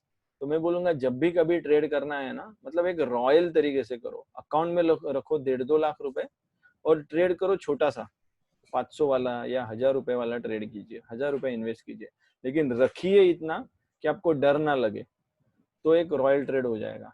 Trading restrictions होते हैं कुछ कुछ प्लेटफॉर्म, या कुछ ट्रेडिंग रिस्ट्रिक्शंस डालने वाली कंपनियां होती है। जैसे रूल्स रहते हैं कि इस लिमिट के बाद ट्रेड नहीं कर सकते हैं। ये एक रेगुलेटरी होते हैं जो हर स्टॉक के लिए रहते हैं। ये आगे जाके हम लोग डिटेल में पढ़ेंगे।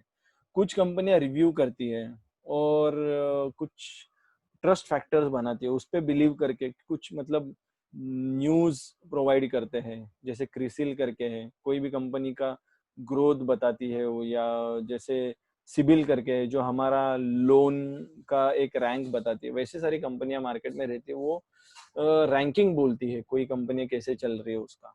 तो वो स्टेक होल्डर्स होते हैं। कुछ मोबाइल्स में जो देते हैं, मोबाइल फीचर अच्छे से प्रोवाइड करने वाले कुछ बंदे हैं, या मोबाइल एप्लीकेशन में अलग लेवल के टूल्स देते हैं, एडवांस टूल्स, वो हमें हेल्प कर सकते हैं। मेजर रोल यहाँ पे प्ले करने वाले हैं कस्टमर सपोर्ट्स। मतलब आपको ये सब सारी चीजें भी पता नहीं है तो आप कस्टमर सेंटर में कॉल करके भी बोल सकते हो भाई मेरे लिए 100 स्टॉक उठा लो, मेरे 100 स्टॉक बेच दो, ऐसा भी कर सकते हो। तो फोन से भी ये चीज हो सकती है।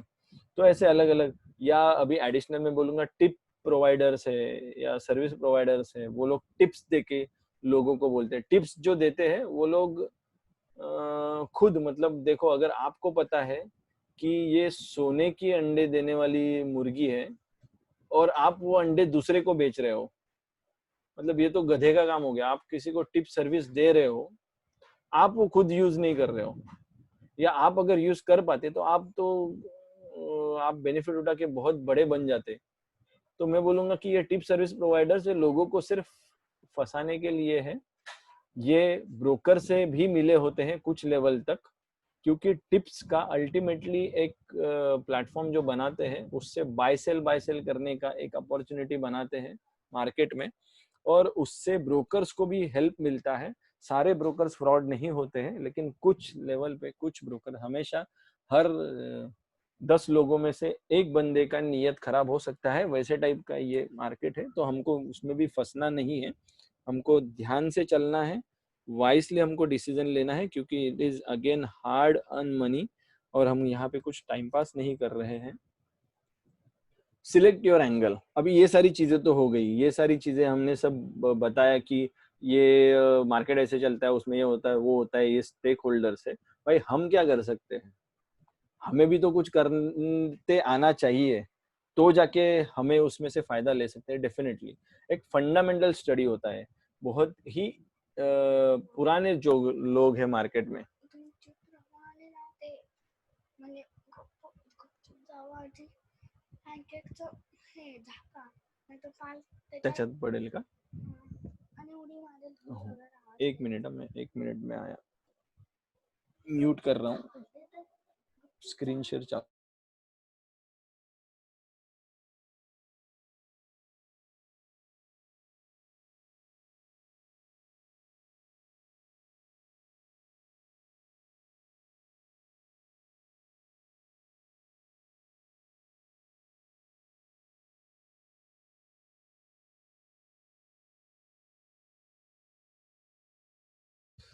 ओके, तो इसका फंडामेंटल एक स्टडी होता है। फंडामेंटल स्टडी क्या होता है उसका एक ओवरव्यू देता हूँ मैं, हम इसको डेप्थ डिटेल में बाद में पढ़ेंगे। ओवरव्यू देता हूँ कि फंडामेंटली हम कोई कंपनी कैसे स्टडी कर सकते हैं।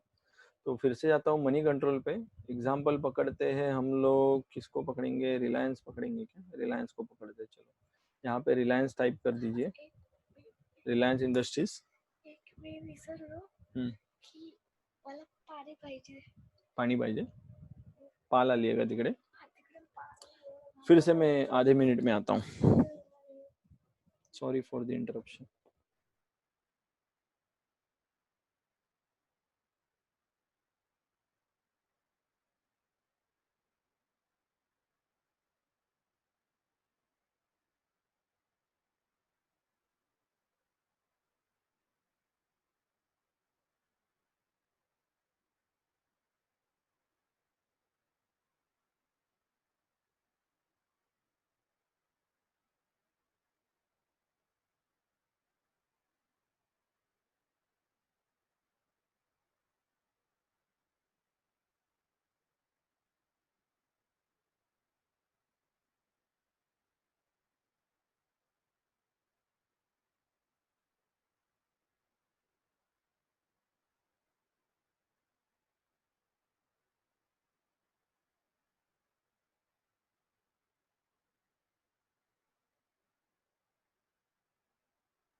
हेलो, ओके, तो मैं बता रहा था रिलायंस के बारे में।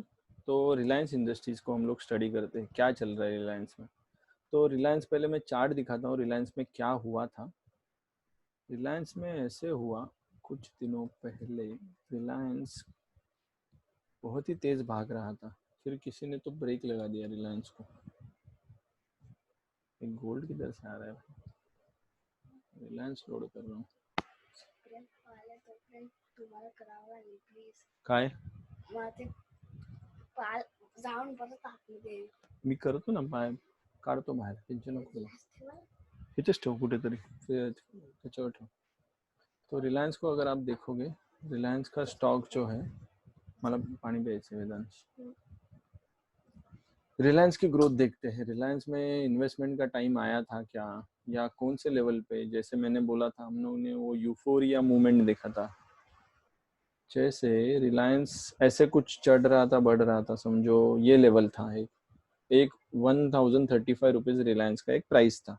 इतना तो सब लोग को आइडिया है कि ये प्राइस रिलायंस स्टॉक इस प्राइस पे मिल रहा था, ऐसे समझिए।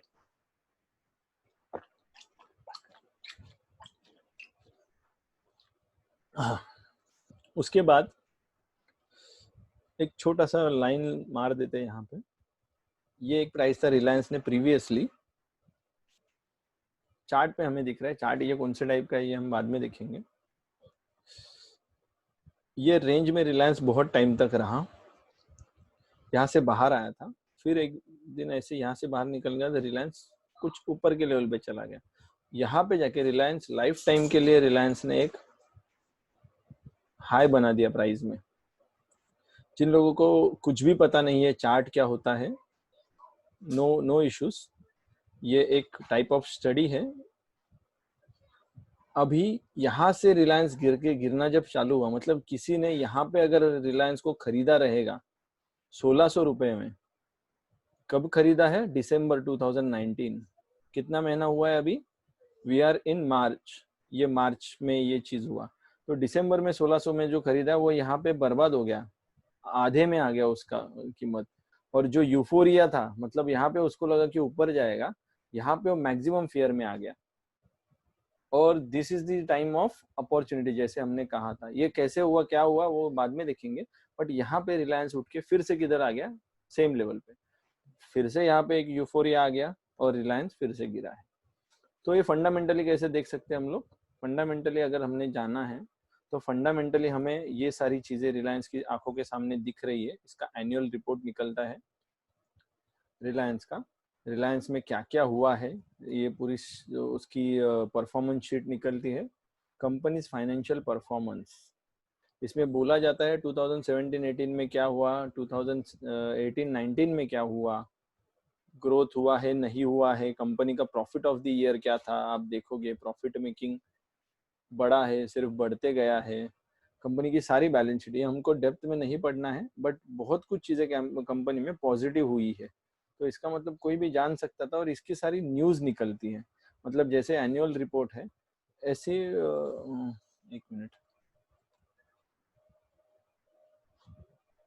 ऐसे रिलायंस का अलग अलग एंगल से हम लोग शेयर होल्डिंग या फिर ये सारे फैक्टर्स है, ये यहाँ पे जो दिख रहे हैं हमें रिलायंस के रिलेटेड, ये सारे जो फैक्टर्स है ना, valuation, corp action, news, financials, annual report, share holding, peers, company info, comments, ये सारी चीजें इसके फंडामेंटल पार्ट में आती है।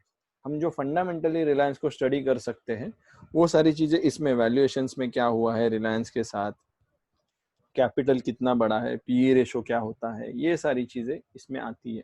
इसको हम लोग धीरे धीरे धीरे बेसिक्स से जब भी हम एडवांस में जाएंगे तब हम लोग पढ़ेंगे। ये this is one kind of study जिसको हम बोलते हैं यहाँ पे फंडामेंटल। अभी फंडामेंटल में कंपनियों को हम लोग जब भी स्टडी करने जाते हैं तो वो एक बिजनेस को स्टडी करने जैसा होता है। लेकिन अगर आपको ये ऑप्शन अच्छा नहीं लग रहा है क्योंकि इसके सैकड़ों पैरामीटर्स है, तो आप जा सकते हो टेक्निकल में।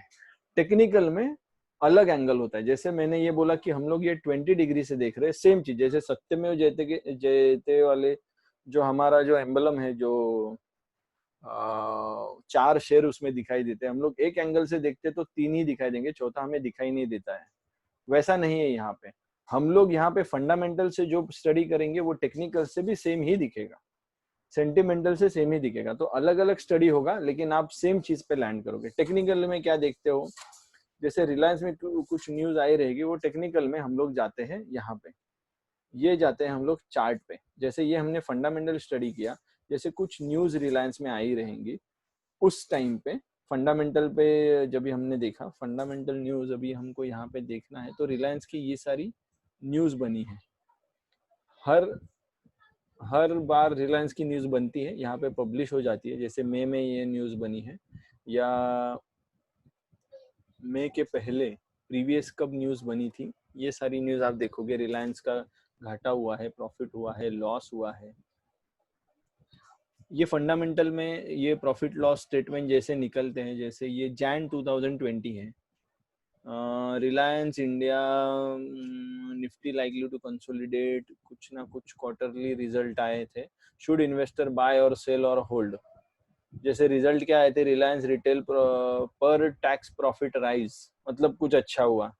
तो 17 तारीख को कुछ अच्छा हुआ, तो 17 तारीख को हम लोग जाके ये पढ़े, या हम लोग के पास अल्टरनेटिव है, हम रिलायंस में जाएं, 17 क्या था ये, 17 जैन 2020 रिलायंस के चार्ट में जाएं हम लोग, और 17 जैन 2020 17 जैन 2020 17 जैन 2020 17 जैन 2020 प्रॉफिट होने के बाद नॉर्मली क्या होता है, जैसे ये 17 जैन का चार्ट है, 17 जैन के बाद रिलायंस का प्रॉफिट रिलायंस ने अच्छा खासा दिखाया है, तो दूसरे दिन क्या हुआ पता है, 20 जब भी मार्केट खुला इस प्राइस पे लोगों ने, जैसे कि लोगों को लगा भाई अभी रिलायंस में प्रॉफिट ज्यादा हुआ, ये सुन के लोग टूट पड़ेंगे, तो जो ऑलरेडी थे वो सब निकल गए, वो नेक्स्ट 10 डेज में वो निकल गए। अभी वो न्यूज थी पॉजिटिव, मतलब यहाँ पे आप देखोगे कि किसी भी कंपनी का प्रॉफिट बढ़ा है तो कंपनी में इन्वेस्ट करना चाहिए,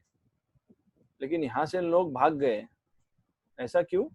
क्योंकि ये जो निकल गए ना लोग, वो यहाँ पे ट्रेन में चढ़े थे और उनको लग गया कि this is the right time, इसके बाद क्या होगा कुछ होगा पता नहीं। ये स्मार्ट लोग हैं जो यूफोरिया मूवमेंट जो बोला था, यहाँ पे हमको लगता है ना कि यहाँ से आगे जाएगा हम घुस जाएंगे, यहाँ पे ये लोग ये न्यूज पकड़ के निकल गए। तो न्यूज को अंडरस्टैंड करना ये फंडामेंटल का पार्ट है। लेकिन चार्ट में हमें क्या दिखता है पता है, चार्ट में this is one of the kind of chart pattern जिसको एनगल्फिंग बोलते हैं। एनगल्फिंग का मतलब, अभी सिर्फ ओवरव्यू दे रहा हूं मैं,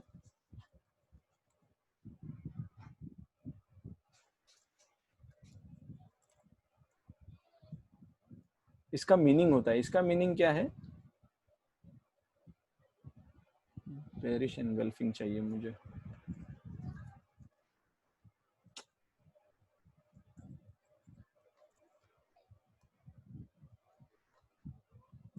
ये अभी मैं एक ओवरव्यू दे रहा हूँ।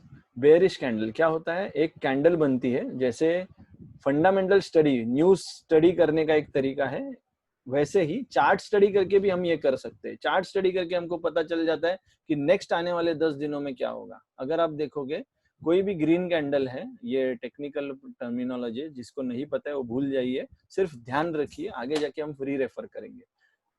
ग्रीन कैंडल के बाद ऐसा एक रेड कैंडल आ गया जो इसको खा सकता है, खा गया है, bearish candle. The length of bearish candle engulfs the previous green candle, bearish candle closes below the previous, मतलब ओपन ऊपर से होता है, क्लोज नीचे होता है, तो ये मार्केट को गिरा देगी। आने वाले दिनों में ये देखो, आने वाले दिनों में मार्केट ऐसे गिर सकता है, ये सबको ऑलरेडी पता है।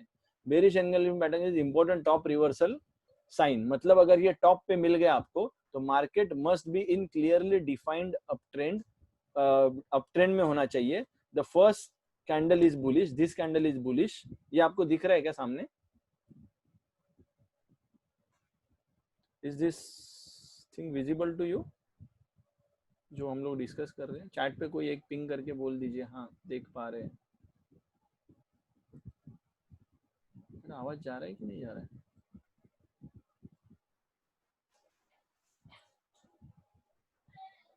हेलो हेलो, हाँ thank you. Hello Sanjay ji, chart नहीं दिख रहा है। चार्ट नहीं दिख रहा है क्या? अभी स्क्रीन पे क्या दिख रहा है? अभी स्क्रीन पे हाँ, बुलिश एंड बेरिश एनगल्फ दिख रहा है।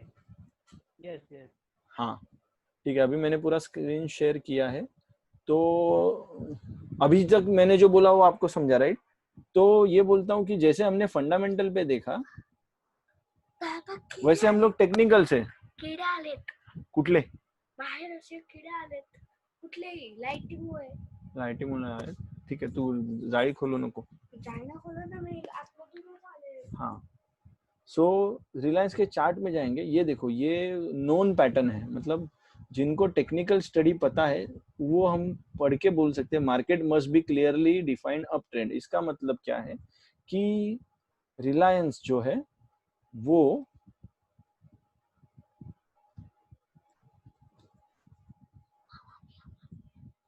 हाँ वेदांश, रिलायंस है वो अप ट्रेंड में जा रहा है। अप ट्रेंड का मतलब क्या है, प्राइस कुछ ऊपर ऊपर ऊपर ऊपर ऊपर चढ़ते जा रही है और ये क्लियर अप ट्रेंड है। उसके बाद बोला है the first candle is bullish, मतलब क्या है कि जो ये जो कैंडल है ये ग्रीन होनी चाहिए, ओके है। उसके बाद सेकंड इज बेरिश, दूसरी कैंडल जो है वो लाल होनी चाहिए, अरे हाँ ये तो है बहुत बड़ी लाल है, मतलब अच्छा खासा गिरेगा। And bearish candle engulfs the previous candle's body, मतलब ये कैंडल की बॉडी बोलते हैं, इसको टेल बोलते हैं, ये बॉडी है ये टेल है, मतलब ये कैंडल को खा रही है, अप ट्रेंड को खा रही है। तो बेरिश एंगल में pattern is important reversal signal, ये यहाँ से रिवर्स करेगा और फ्यूचर में क्या होगा ये यहाँ पे ऑलरेडी पता है। तो ऐसे टाइप का स्टडी हम लोग कर सकते हैं यहाँ पे, और हाउ इट वर्क्स ये सब यहाँ पे लिखा है, हम लोग ये आराम से पढ़ सकते हैं।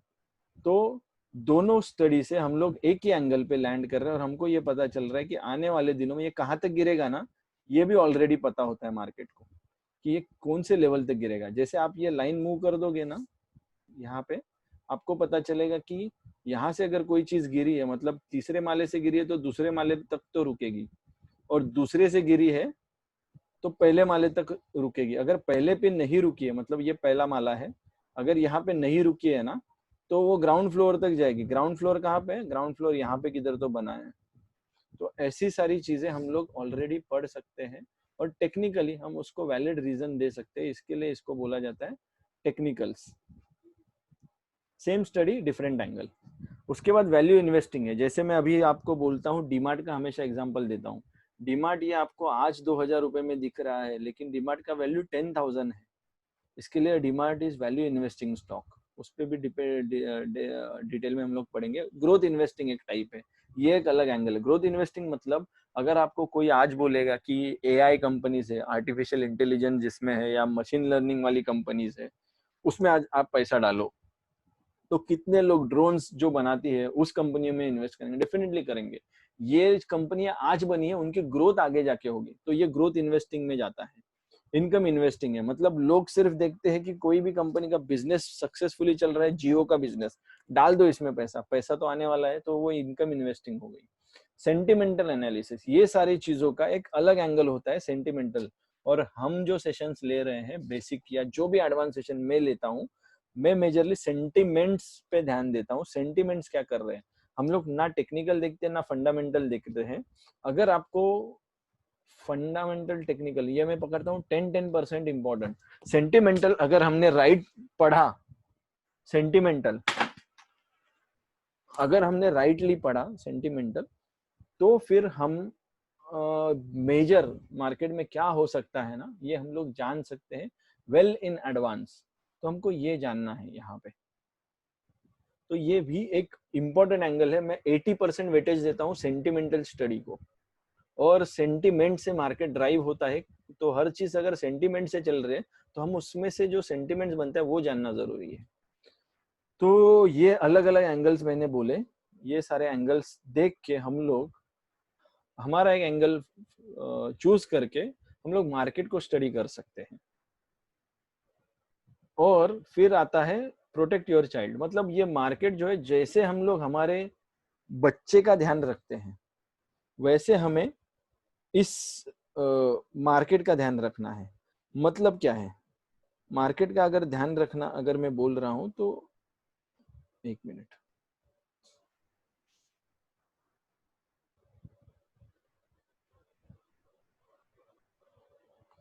तो क्या हमें साइंटिफिक रिसर्च करना है मार्केट पे, जैसे पीएचडी टाइप करना है?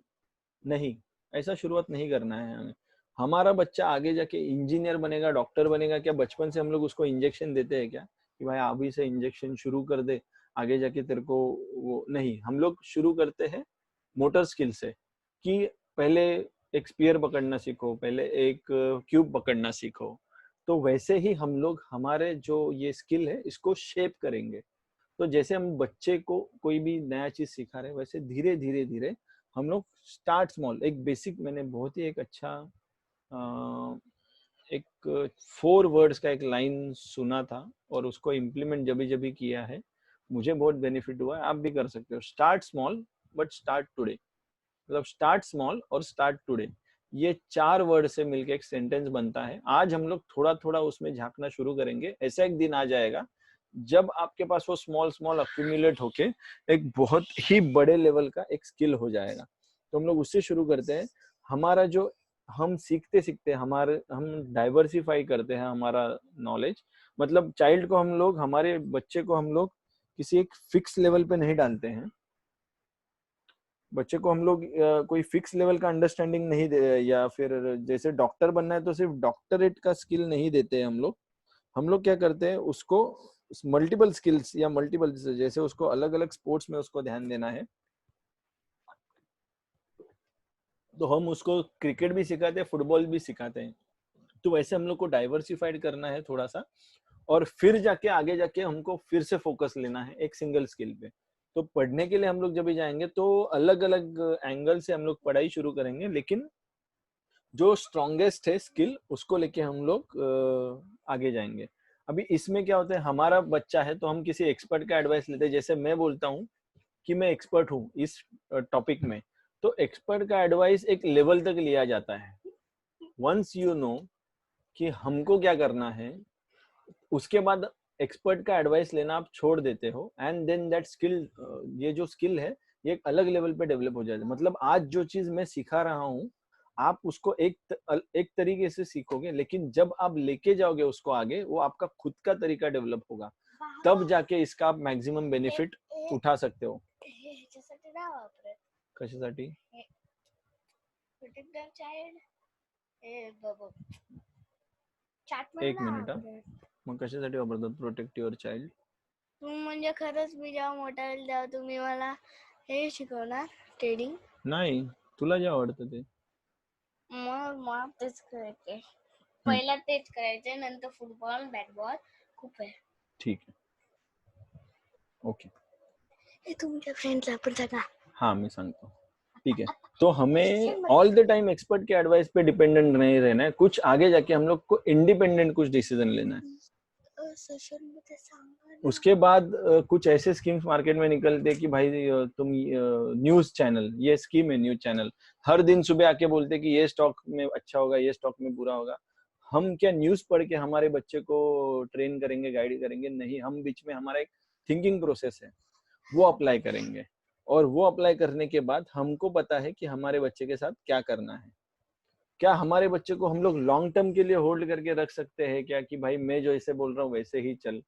एक लेवल पे जाके हमको उसको एक छोड़ना भी पड़ता है कि भाई अभी जैसे एक स्टॉक को आपको एक लेवल पे पकड़ के रखना है तो एक लेवल पे जाके छोड़ना भी है, वैसे हम लोग को इसको संभालना है। उसका हर चीज का एक कैरेक्टर होता है, मतलब एक वोलेटिलिटी है हर कैरेक्टर के पीछे। तो हर स्टॉक है ना, उसका खुद का एक वोलेटिलिटी है। हर चाइल्ड इज स्पेशल, हर एक का बच्चा है ना बहुत स्पेशल होता है, उसमें एक स्किल होता है जो बाकी बच्चों से अलग होता है। तो आपको वो देखना है कि कौन से स्टॉक का क्या कैरेक्टरिस्टिक है, तो आपको वैसे उस हिसाब से डिसीजन लेना है। उसके बाद आप क्या करते हो, आप माइंड में हमारे पास एक लॉग बनते रहता है कि हमने ये एक्शन लिया तो बेटे ने ऐसा रिएक्ट किया। तो स्टॉक भी वैसा ही है, हमने इस स्टॉक के साथ ये किया तो हमको इस स्टॉक ने ये सीखा है कि भाई मैं ये नहीं करूंगा। आप अगर आपके बच्चे को बोलोगे कल से कि ये नहीं करना है, गलत है, और वो कर रहा है कि नहीं कर रहा है, आप आपके माइंड में लॉग करते रहते हो। वैसे ही हमें ये जो स्टॉक मार्केट है वो कैसे बिहेव करता है उसका एक लॉग बनाना है। फिर इसको हॉबी जैसे लेना है क्या, तो जैसे आप उसको इवॉल्व करोगे कुछ चीजें हॉबी में चली जाएगी, इन्वेस्टिंग हॉबी में चला जाएगा, ट्रेडिंग शायद आपका कोर स्किल बन जाएगा, या ट्रेडिंग हॉबी में चला जाएगा, इन्वेस्टमेंट कोर स्किल बन जाएगा। तो ऐसा सब कुछ लेवल पे आप इमोशनल हो जाते हो, तो ज्यादा भी इमोशनल होना जरूरी नहीं है टूवर्ड्स दी स्टॉक मार्केट, कि आपको नहीं आ रहा है, आपको नहीं जम रहा है, और लोगों को कैसे जम रहा है, या मैं लेता हूँ स्टॉक तो उल्टा चला जाता है। तो ये सारी चीजें जो आपके साइकोलॉजी से मैटर करती है, ये सारी चीजों को इकट्ठा करके आपको एक साइकोलॉजी बनाना है, जो साइकोलॉजी आपके बच्चे को डेवलप करके एक स्ट्रेटजी बना सकते हो उससे, और उससे आपको एक आउटपुट मिलेगा। मतलब जैसे जैसे आप ग्रो करोगे इसमें, या स्किल जैसे जैसे ग्रो होते जाएगा, आपको वैसा रिटर्न मिलेगा। और फिर ये बच्चा ग्रो होने के बाद now it will be independently creating opportunities for you in coming future. ऐसे मैं यहाँ पे बोलना चाहता हूँ। तो बोल बोल बोल ना तू पटकन, सेशन एंड हो जाता. एक मिनिट. म्यूट केलं तू बोल ना. की जेव्हा ना हम्म. जेव्हा आपलं म्हणजे जसं मी त्यांना नाव नाही सांगितलं माझं वेदांश आहे तुझं नाव सांगितलं. सांगितलं ना मग त्याच्यात एक्झाम्पल आहे जैसे वेदांश कॉलेज में जाएगा तो उसकी चॉइस है कि उसको ट्रेडिंग सीखना है. क्यों? नंतर बोलिए, चल मैं सांगतो त्यांना. हाँ, तो वेदांश ये बोल रहा है कि वो कॉलेज जाएगा ना तो उसको ट्रेडिंग सीखना है.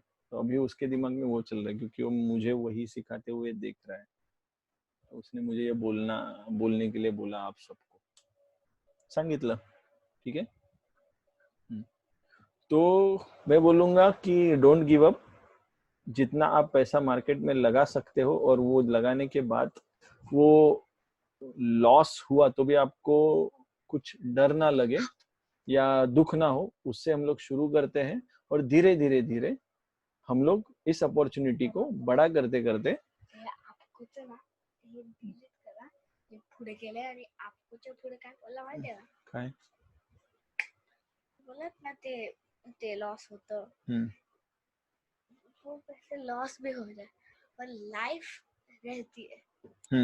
ओके. मेरा बेटा बोल रहा है आपके पैसे लॉस भी हो जाए पर लाइफ रहती है. तो आपको उस लाइफ को एक अच्छे से यूज करना. और ट्रेडिंग ये थोड़ा स्ट्रेसफुल काम है. तो हम जिस टाइप का ले रहे हैं ट्रेड या जिस साइकोलॉजी से हम चल रहे हैं वो रिलैक्स साइकोलॉजी, और जितने लोग मेरे साथ जुड़े हैं उनका ये एक्सपीरियंस डेफिनेटली है.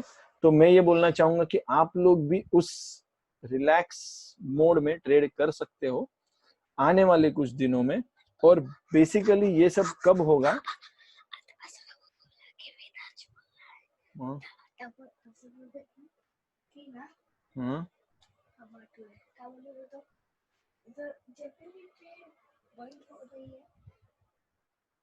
ट्रेड बंद हो रही है तभी भी हमको कुछ दूसरा सीखना रहता है.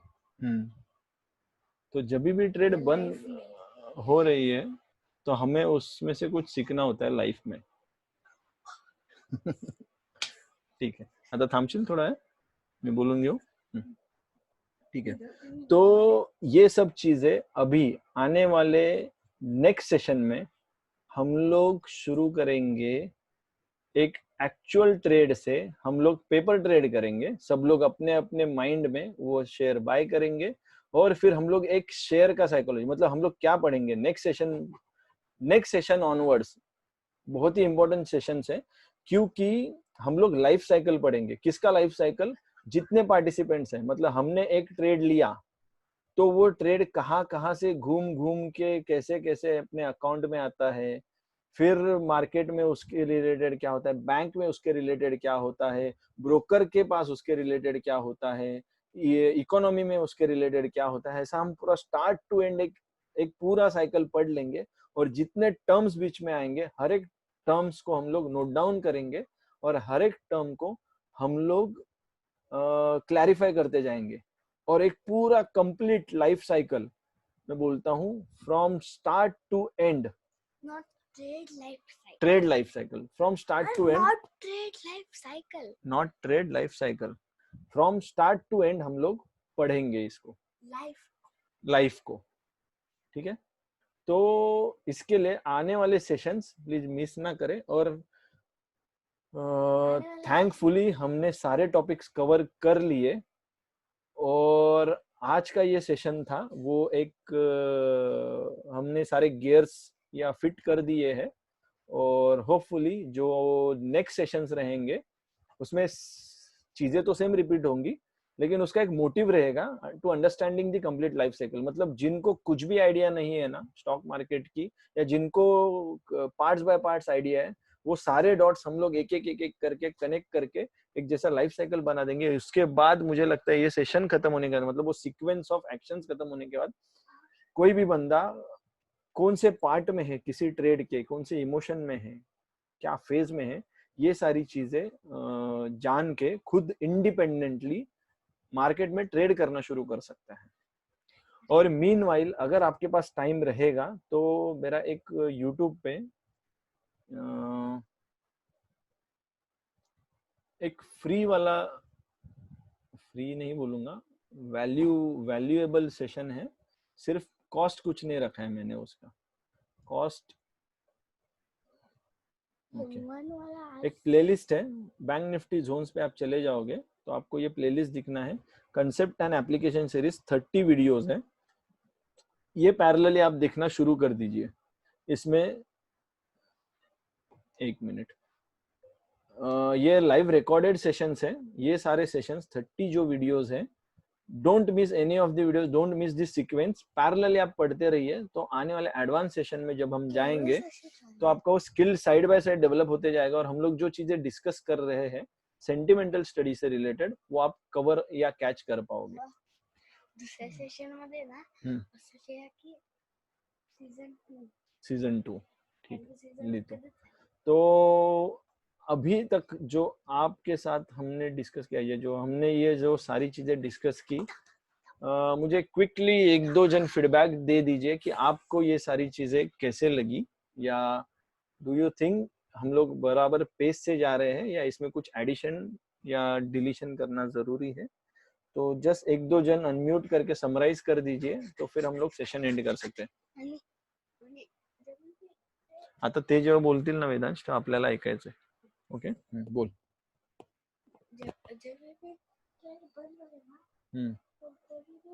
हमको ट्रेड जैसा बहुत सारा मिलेगा, ट्रेड जैसे वरना लैपटॉप गप आता थांब, आता वेदांश थांब। तो कोई अनम्यूट होना चाहेगा और कुछ बोलना चाहेगा? नंतर बोला। एनीवन? ले लीजिए सर जी कोई तो अपॉर्चुनिटी बोलने का। हाँ संजय सर। अरे विशाल जी बोलिए। मैं तो ऑलरेडी आपका सेशन एडवांस सेशन में हुई हूँ, तो भी वापस एक आपको जो सिखाने का तरीका है वो इतना अच्छा लग रहा है कि वापस एक स्टार्ट से भी सीखने को मैं रेडी हूँ। ओके डेफिनेटली सर, जितना बार हम लोग करते जाएंगे उतनी बार रिविजिट करने के बाद ही हमारा प्रैक्टिस भी बढ़ेगा और मुझे भी मजा आएगा। हमारे पुराने लोग भी अगर साथ में हैं तो सीखने का मजा भी अलग आता है, या सिखाने का मजा भी अलग आता है। सही बात है संजय सर। लेकिन एक चीज आपको पूछना चाहूंगा विशाल जी, मैं एडवांस सेशन में भी आपसे पूछा हूँ मैंने ये, लेकिन ट्रेडिंग करने के लिए मतलब आपको जो पहले आपका इमोशन था या पहले आपका आपके मन में कुछ था, अभी और पहले में क्या फर्क है मेजरली? रात और दिन। ओके अभी तो सर केमिकल रिएक्शन तो होते ही नहीं है बिल्कुल। विदाउट केमिकल रिएक्शन आराम से ट्रेड कर पाते हैं सर अभी। ओके मतलब अच्छा है, मतलब हमारा जो मैं बोलता हूँ कि माइंड रिलैक्स होना बहुत जरूरी है, और अगर आपका माइंड जितना रिलैक्स रहेगा आप वो मूवमेंट एंजॉय कर पाओगे। ट्रेडिंग में एक जर्नी होता है, वो जर्नी हमको एंजॉय करना है, और मुझे लगता है कि आपका जो मैं देख रहा हूँ ट्रेडिंग स्किल्स जो चेंज है उसमें आपने शायद अभी जो मेंशन किया था लास्ट सेशन में, जो 16 continuous day you ended in profit without any loss. Yes sir. वो बहुत ही अच्छा लगा मुझे, और शायद ये पहले नहीं हुआ है, तो आपका साइकोलॉजी में ये जो चेंज आया है वही हमारा की स्किल है जिस पे हम लोग फोकस करते हैं। नहीं तो मार्केट में टेक्निकल फंडामेंटल बहुत लोग पढ़ाते हैं, और जो जहाँ पे हम मिस करते हैं वो चीज हम अगर सीख लें, क्योंकि ट्रेडिंग या स्टॉक मार्केट में इंडिकेटर सेटअप्स ये कुछ नहीं चलता है, जो चलता है ना वो हमारा साइकोलॉजी को जब हम बीट करते हैं या कुछ, क्योंकि हमारा दिमाग को हम लोग जितना कंफ्यूज नहीं करेंगे या जितना कंफ्यूज करेंगे उससे हम लोग रिजल्ट निकाल सकते हैं। ये मैं जानने का ट्राई कर रहा था, और कुछ एफर्ट्स डालने के बाद हमें जो कुछ मिला है अभी मैं आपके साथ शेयर कर रहा हूँ, और डेफिनेटली वो आपको हेल्प कर रहा है तो हर एक बंदे को हेल्प करेगा। और thank you for unmuting yourself, क्योंकि मैंने एक्सपेक्ट नहीं किया था आप अनम्यूट करोगे, बट अपने मतलब वो अंदर से आ गया शायद आपके अंदर से भी आ गया। और सर कोई आदमी नहीं कर रहा है, इतना अच्छा सेशन होने के बाद भी कोई आगे आके नहीं बोल रहा है, तो फिर एक मेरे को भी अच्छा नहीं लगा। ओके ठीक है, thank you for your words Vishal ji. Thank you sir. Right. और किसी को कुछ बोलना है?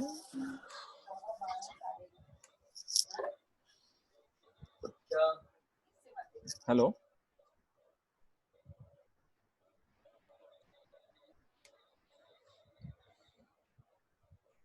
विनोद जी, आपका आवाज नहीं आ रहा है।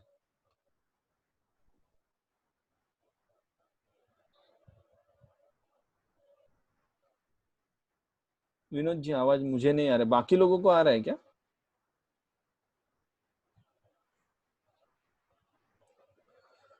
ओके, कोई एक लास्ट फीडबैक जो हम फिर सेशन क्लोज कर सके, कि because we are already reach to the time, मतलब जो हमारा जो डेडिकेटेड टाइम था हम उसके एंड में पहुंच गए हैं। तो किसी को भी आवाज नहीं आ रहा है क्या? मेरा आवाज नहीं आ रहा है? आपका तो आ रहा है संजय भाई, आपका आ रहा है। ओके ओके, तो कोई भी एक बंदा, मैं कुछ नए बंदे में देख रहा हूँ, मैं किसी को अनम्यूट कर दूं तो ओके। समता जी आपको अनम्यूट करूं तो चलेगा? आपको कुछ आप फीडबैक दे सकते हो तो।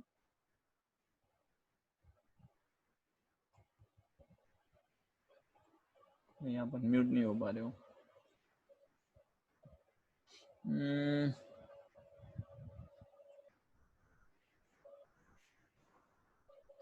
एक लास्ट फीडबैक चाहिए मुझे किसी भी नए बंदे से जिसका फर्स्ट सेशन हो सकता है। ओके, समता जी बोलिए। हेलो। हेलो। हाँ, हाय संजय। एक्चुअली आपके सेशन सब अच्छे लग रहे हैं, मतलब जिस पेस से जा रहे हैं वो भी नॉर्मल है। खाली जो वीकली है वो थोड़ा लंबा ये लग रहा है, मतलब गैप बहुत लग रहा है। गैप बहुत लंबा लग रहा है। Okay. Otherwise pace is normal और एक्साइटेड है बिकॉज इतना कुछ पता नहीं है, मतलब फंडामेंटल और टेक्निकल तो जान लेते हैं स्टडी करके, बट ये सेंटिमेंट है, मतलब सेंटिमेंटल स्टडी वो थोड़ा नया है, तो एक्साइटमेंट है। So let's see. Okay thank you for the session. Okay, thank you so much. इसको भी कंसिडर कर लेते हैं। शायद बाकी सबका भी सिमिलर कुछ उनका रिक्वायरमेंट है क्या, कि हम लोग फ्रीक्वेंसी बढ़ा दें इसकी सेशंस की? यस सर, ये मतलब बहुत जो ड्यूरेशन है वो काफी लंबा लग रहा है, मतलब कैन बहुत बी पेशेंस रखना पड़ रहा है। पेशेंस में। और जो लास्ट वीक ऐसा, ये जो स्टार्टिंग का जो लास्ट सेशन था वो थोड़ा ध्यान में था, बट अभी आज का जो सेशन हुआ वो एक्साइटेड भी था और अच्छा भी था। लेकिन आप अगले अगर सैटरडे कुछ बताओगे तो मुश्किल हो जाएगा, कि ये पिछला वाला थोड़ा ध्यान में रखना। तो मैं मन ही मन वही सोच रहा था कि मुझे ये सेशन आज का फिर से रिकॉर्डेड सुनना पड़ेगा 2-3 बार।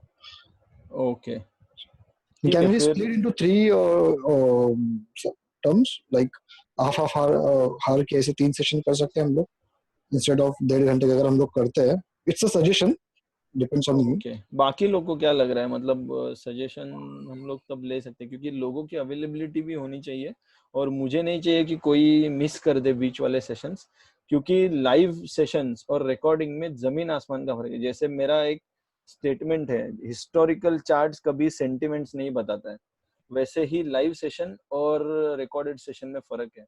मतलब जो लाइव में होता है ना, वो रिकॉर्डेड सेशन सुनने में कभी वो आपको इमोशन जनरेट नहीं होगा। आप सिर्फ सुन सकते हो उसको, लेकिन फील नहीं कर सकते उतने इंटेंशन से। तो क्या लगता है आपको कि वीक में हम लोग 3 बार रखे, 2 बार रखे, या 1 बार रखे? प्लीज फटाफट एक रिप्लाई दे दीजिए, चैट पे चलेगा या अनम्यूट करके। तो फिर हम लोग रखेंगे तो बेटर रहेगा मेरे ख्याल से। कितना? Week, twice in a week. Thrice in a week? नहीं, 2 बार रखे। 2 बार, twice in a week. Twice और इन अ वीक। किसी का सजेशन? 1 आवर रखे तो भी चलेगा। योगेश, हाँ योगेश। अब 2 बार बोलिए ना। हाँ, हाय संजय। सेशंस मुझे लगता है कि हम 2 बार रखेंगे कि तो अच्छा रहेगा, क्योंकि ये जो स्पैन हो रहा है वो थोड़ा ज़्यादा हो रहा है 1 वीक का। तो उसके बीच में अगर वेडनेसडे या शायद वेडनेसडे ही वो पॉसिबल। Wednesday, okay.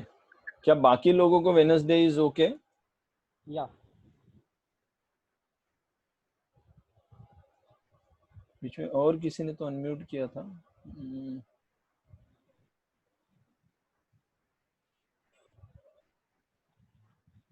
ओके,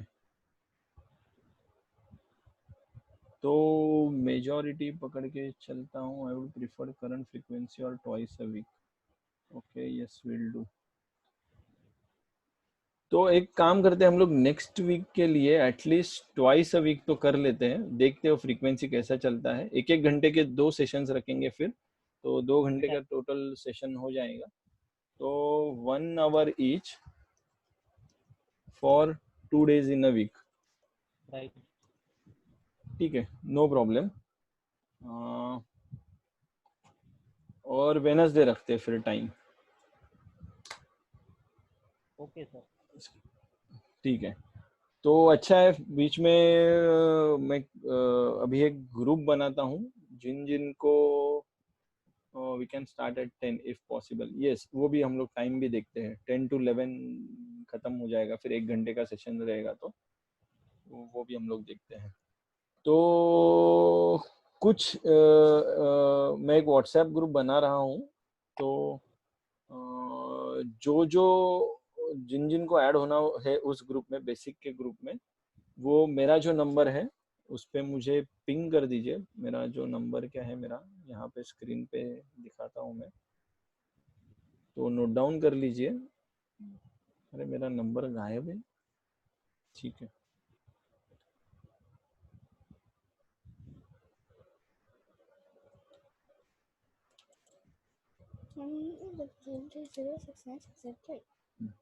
ये नंबर है. इस पे मुझे पिंग कर दीजिए कि I am interested in stock market basics group. तो मैं उसमें ऐड कर दूंगा आपको, और फिर हम लोग वहाँ से फॉलो अप लेते लेते लेते फिर आगे कंटिन्यू करते हैं. तो सारे अपडेट्स उस पे मिलेंगे. सारे सेशंस के रिकॉर्डिंग पोस्टिंग जैसे अपलोड हो जाएगा, आपको नोटिफिकेशन वहाँ पे मिल जाएगा. ठीक है, और फिर अगर कुछ एजेंडा में चेंज है या जो भी है उस पर हम लोग डिस्कस करेंगे. So thank you all for your time, and hopefully journey, जो रोलर कोस्टर वाला जो चार्ट मैंने दिखाया था, वो वाला जर्नी हम लोग शुरू करेंगे विथ स्मॉल जर्क्स, एंड धीरे धीरे चलेंगे हम लोग, और आगे जाके देखते कितने दूर तक हम लोग जा सकते हैं.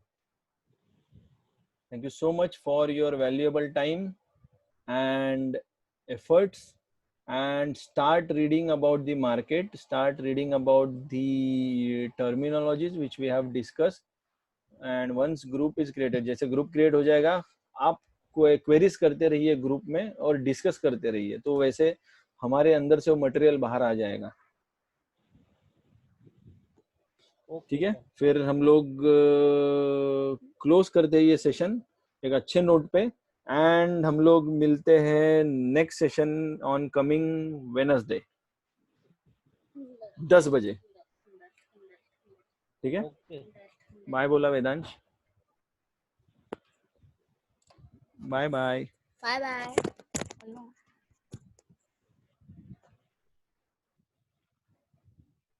Thank you. Closing session for all. Closing the meeting.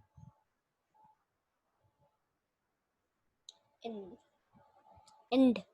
Session end. Call ended. All ended. Vinanj.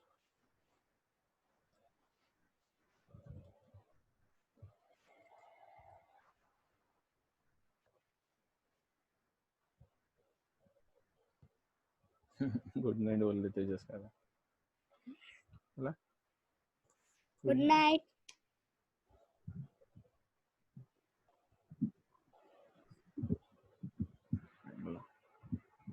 Bye.